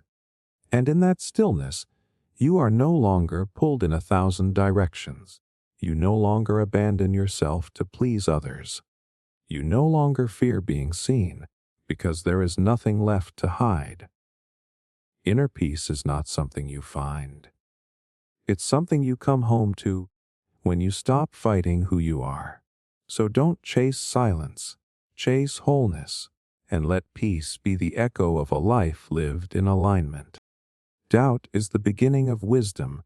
We are taught to seek certainty, to be sure, to have answers ready, conclusions drawn, beliefs cemented. But wisdom doesn't begin with certainty. It begins with doubt. Doubt is not weakness. It is the quiet courage to pause, to look at what you've been told, and ask, is this true? It is the crack in the wall of assumption, the first breath of fresh air in a room that's been sealed too long. Doubt is uncomfortable because it opens doors we've tried to keep closed. It questions what we've built our identity on, but that's what makes it powerful, because without doubt, there is no curiosity. Without curiosity, no exploration, and without exploration, no discovery. Every philosopher began not by knowing, but by wondering. Not with answers, but with questions that refuse to be silenced. Doubt humbles us. It reminds us that knowledge is never final, that truth is rarely simple, and that the more we know, the more we realize how much we don't. And in that space, in the not knowing, wisdom begins to grow, not as a collection of facts, but as a way of seeing, a softness, an openness, a willingness to live the questions, instead of rushing to answers. True wisdom doesn't need to shout. It listens, it observes, it doubts, not to destroy, but to understand. So don't fear your uncertainty. Honor it. Let it guide you deeper, because doubt is not the enemy of belief. It is the path to deeper truth. And in that unfolding, wisdom quietly begins to bloom. To listen deeply is to love deeply. In a world so full of noise, words, opinions, answers, we often forget how sacred it is simply to listen. Not just to hear, but to truly listen. Deep listening is more than an act. It is an offering. A quiet way of saying, you matter, your voice matters, I am here. To listen deeply is to put aside your need to respond, to fix, to explain. It is to give your full presence, without judgment, without agenda. When we listen like this, something profound happens. Walls soften, wounds begin to breathe, and love, real love, enters the space. Because love is not just spoken, it is received, it is understood, And listening is how love says, I see you, even in your silence. To listen deeply means to hear not only what is said, but what is beneath the words, the fear behind the anger, the longing hidden in the pauses, the truth trembling just beneath the surface. It requires patience, compassion, a stillness inside yourself. And this kind of listening doesn't just change the other person, it changes you. You become softer, more attuned, more connected to something larger than yourself. Because in deep listening, we begin to remember what it means to belong to each other, to the moment, to life itself. So if you want to love someone, start by listening. Really listening. With your whole heart, with your full silence, with the intention not to reply, but simply to be with. Because to listen deeply is one of the purest forms of love we can give, and one of the rarest gifts someone can receive. Reality bends to attention. Reality is not a fixed thing. It's not a static wall we simply run into. It's a living field, shifting quietly beneath our gaze. Where your attention goes, reality begins to shape itself. When you focus on fear, the world appears threatening. When you look for beauty, it begins to reveal itself in the smallest corners. When you truly notice someone, not just glance at them, but see them, they begin to change before your eyes. This is the quiet magic of attention, not because the world is an illusion, but because you are not separate from it. Your awareness is not passive. It is participatory. A sculptor shapes stone with hands, but you shape reality with where you choose to look. A flower blooms whether or not you see it, but when you look closely, when you truly attend, you awaken something in yourself that makes the bloom more real, more alive. Attention is not just noticing. It is devotion. It is care. It says this matters. I'm willing to be here. And in that willingness, the ordinary becomes sacred. The overlooked becomes luminous. The moment expands. So much of life goes unseen, not because it is hidden, but because we are distracted. But when you slow down, when you focus, when you give the world your full presence, reality responds, not by changing its form, but by revealing its depth. Because reality doesn't just exist out there. It comes alive in the space between what is and what you choose to see. So if life feels dull or disconnected, try this. Pay closer attention to the wind on your skin, to the eyes of a stranger, to your own breath. Because reality, like light through a prism, bends toward the one who truly watches. The search for truth begins with the courage to question. Truth is not something handed to us fully formed. It's not carved in stone and waiting to be found. It lives in motion, hidden beneath layers of assumption, tradition, and convenience. And to uncover it, we must first find the courage to question. To question is not to rebel for the sake of rebellion. It's not cynicism or the desire to tear everything down. It is the quiet, steady act of turning a light toward the unknown and asking, is this real? Is this right? Is this mine? This courage matters because questions can be dangerous. They can unsettle the comfortable. They can shift the ground beneath relationships, beliefs, and identities. They can unravel the story you've told yourself about the world and about who you are in it. But without questions, there is only inheritance. You accept what you've been told without ever holding it up to the light to see if it rings true. Every great discovery, scientific, spiritual, or personal, began with someone brave enough to wonder, what if it's different? What if we've misunderstood? What if there's more? And yes, questions often lead to more questions. But that is not a weakness of truth. It is its beauty.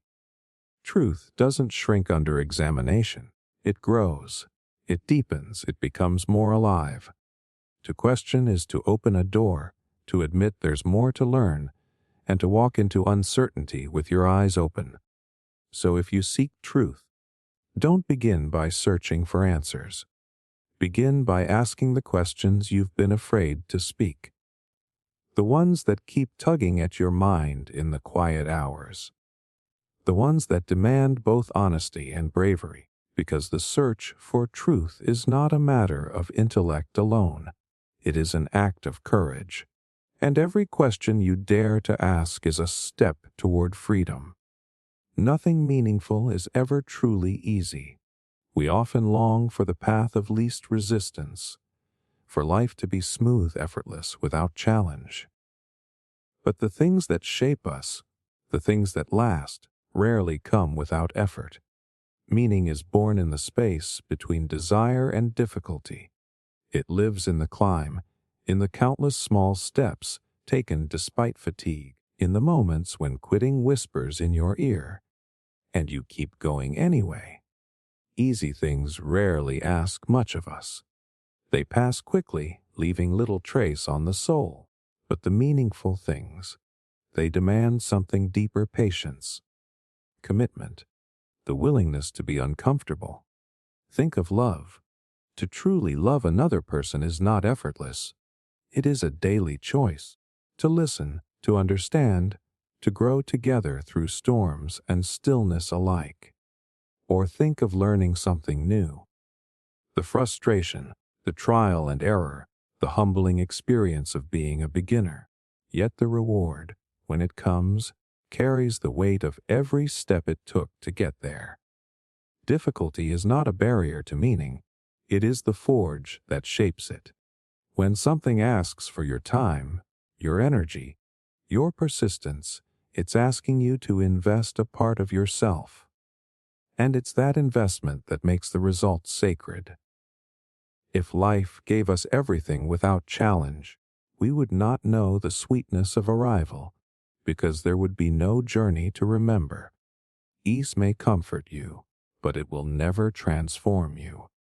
So when the road feels steep, when the work is hard and the end seems far, remember, the very weight you carry is what makes it matter.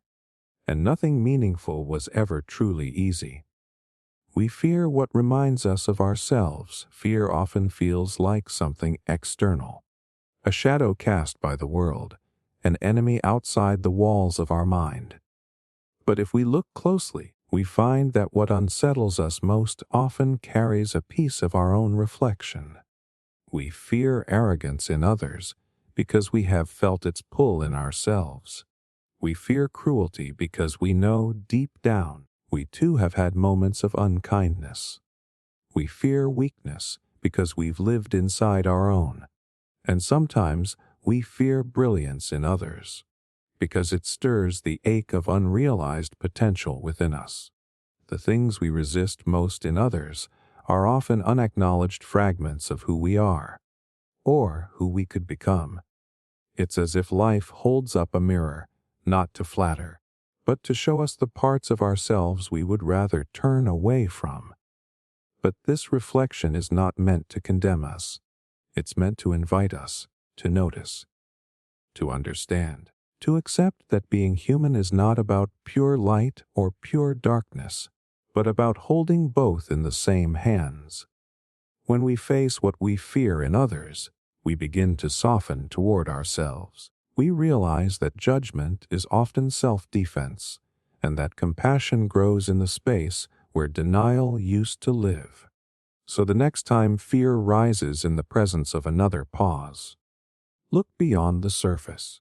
Ask yourself, what part of me is being shown here? Not to shame, but to integrate. Because the parts of ourselves we hide will always feel like strangers, and strangers are easy to fear. Only when we welcome these reflections home does fear begin to dissolve into understanding. True intelligence includes empathy. We often measure intelligence in numbers: grades, test scores, titles, achievements.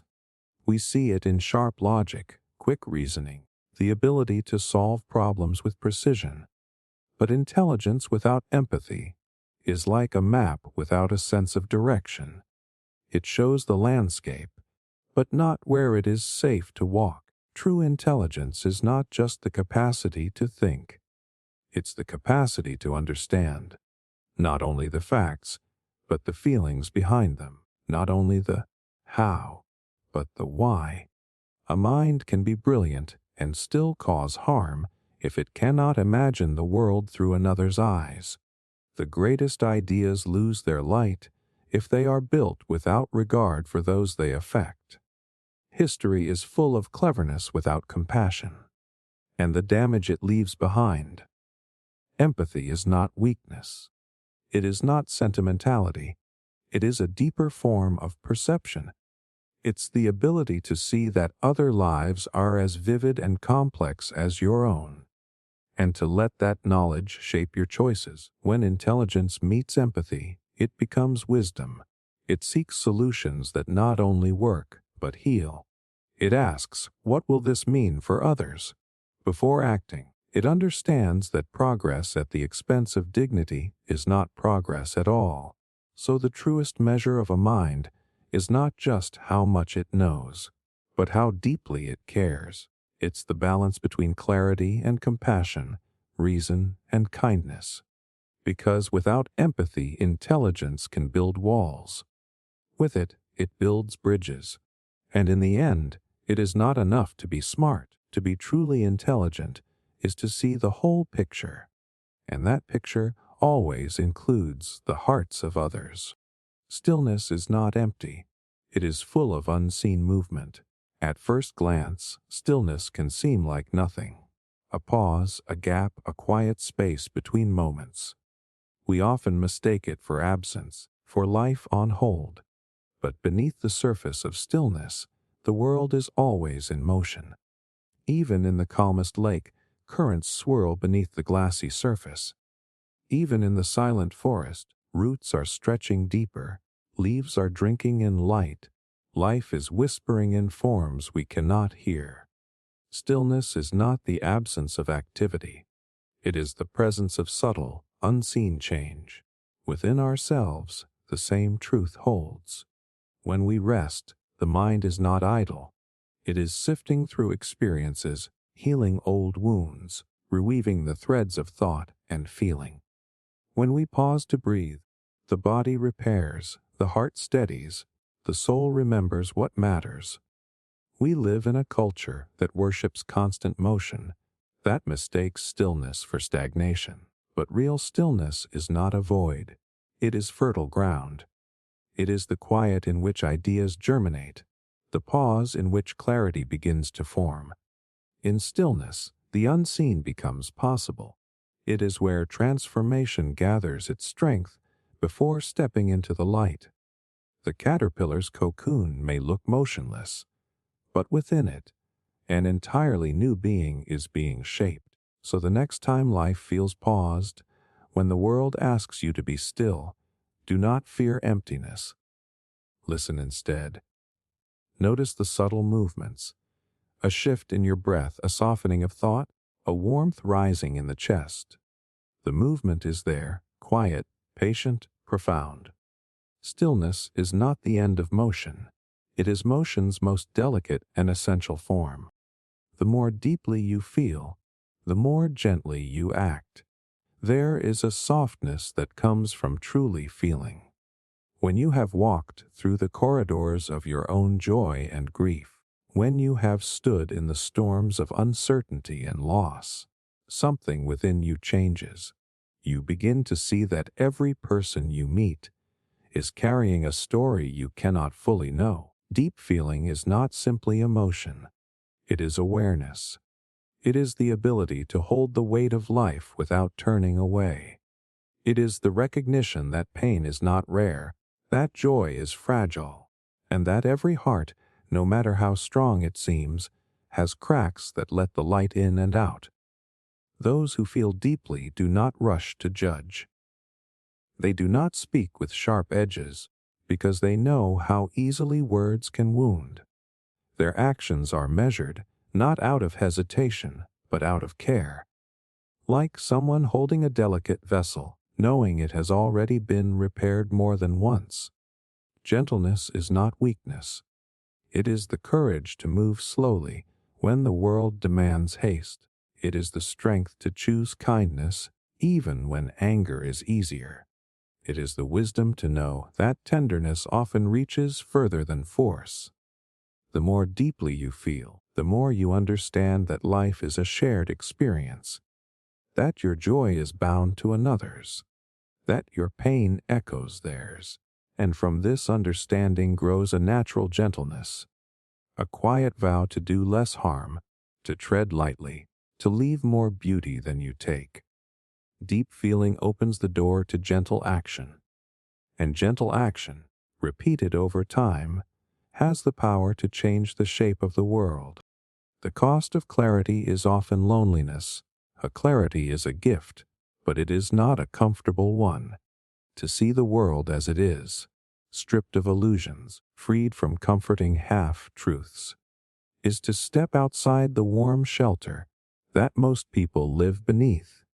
When you begin to see clearly, you notice the small lies people tell to survive. You see the patterns they cling to, the beliefs they inherit without question, the masks they wear to feel safe. And you understand why they do it. Because you once did too. But clarity changes your relationship with the familiar. Conversations that once felt easy begin to feel hollow. The places that once felt like home start to echo with the absence of understanding. You may speak truths others are not ready to hear, or you may hold them quietly and feel the distance grow in silence. Loneliness is the shadow of this vision. It's not born from arrogance, but from standing at a different height, seeing a different horizon. You can describe the view, but words cannot make someone else see it. And yet, clarity is not without its own companionship. There is a quiet kinship with those rare souls who see as you see. You may be few, but the connection runs deep, rooted in a shared language of perception. So yes, the cost of clarity is often loneliness, but in that loneliness there is also freedom. To live without pretense, to love without illusion, to choose with your eyes open. And while the path may feel empty at times, it is the one place where you truly walk in truth. Not every path is meant to be walked to the end. We are taught to finish what we start, to endure, to push through, to treat every ending as a failure, unless it matches the one we imagined at the beginning. But life does not work like that. Not every road is meant to lead to its farthest point. Some paths exist only to teach us the first few steps. Some are meant to carry us through a single season, before gently setting us down somewhere entirely new. It takes courage to walk away, because we fear being called inconsistent or uncommitted or weak. But the truth is, wisdom lies in knowing when a path has given you all it can. There are friendships that are meant only for youth, jobs that are meant only to fund the next chapter, loves that are meant to awaken us, but not to stay. We do not dishonor these experiences by leaving them. We honor them by recognizing when their work in our lives is complete. Every path changes us. It shapes our pace, our way of seeing, our understanding of what matters. And sometimes, the lesson of a road is not in reaching its end, but in learning where to step off. To stop walking is not to fail. It is to make space for the next path to appear. The earth does not mourn when a river changes course. It simply flows into new terrain, carving new beauty as it goes. Remember, your life is not one single road. It is a network of paths, some short, some winding, some leading you back to where you began. Not all are meant to be completed, but all are meant to be lived. A fulfilled life is a questioned life. We are often told that happiness comes from finding answers. But the truth is, answers can be cages. They can close too quickly, shutting out the possibilities that only questions can keep alive. A life without questions becomes a life on autopilot. You follow the motions, repeat the patterns, live inside the boundaries someone else drew for you. It is safe. But safety is not the same as fulfillment. Fulfillment comes from curiosity, from daring to ask, why is it this way? Could it be different? What do I truly believe? Questions are the cracks in the walls, letting in light from worlds you haven't yet explored. To question is not to be lost. It is to be awake. It means you are willing to meet life on its own shifting terms, to turn it over in your hands, to admit there is always more to see. And yes, questions can be uncomfortable. They can unsettle what you thought was certain. But in that very disruption, life reveals its depth, meaning expands, the soul breathes. A questioned life is not aimless. It is alive. It bends toward growth. It moves toward truth. Not as a final destination, but as a living relationship. And when the end comes, as it comes for us all, it will not matter how many answers you held. What will matter is that you lived as a seeker, that you touched the mystery with open hands, and that you let your questions guide you to a life that was fully, unmistakably your own. Because in the end, a fulfilled life is not about knowing. It's about never stopping the asking. Sometimes, the wisest thing is to rest. In a world that glorifies constant movement, rest can feel like weakness. We are told to keep going, to push through, to measure our worth in the weight of our exhaustion. But wisdom often speaks in the opposite direction. Sometimes, the truest act of strength is to stop, to step away from the noise, to let the unfinished remain unfinished for a while. Rest is not laziness. It is the quiet tending of your inner ground. Just as a field cannot be harvested season after season without pause, you, too, must lie fallow, so that new life can grow in its own time. When you rest, the world does not fall apart, but your perspective shifts. Problems that felt impossible begin to loosen their grip. Ideas that hid in the shadows step gently into the light. Rest is also an act of trust, a belief that life will keep flowing even if you are still, that you are not the sole force holding everything together. And perhaps most importantly, rest reminds you that you are not a machine. You are a living being. Your worth is not tied to your productivity, but to the wholeness of your presence.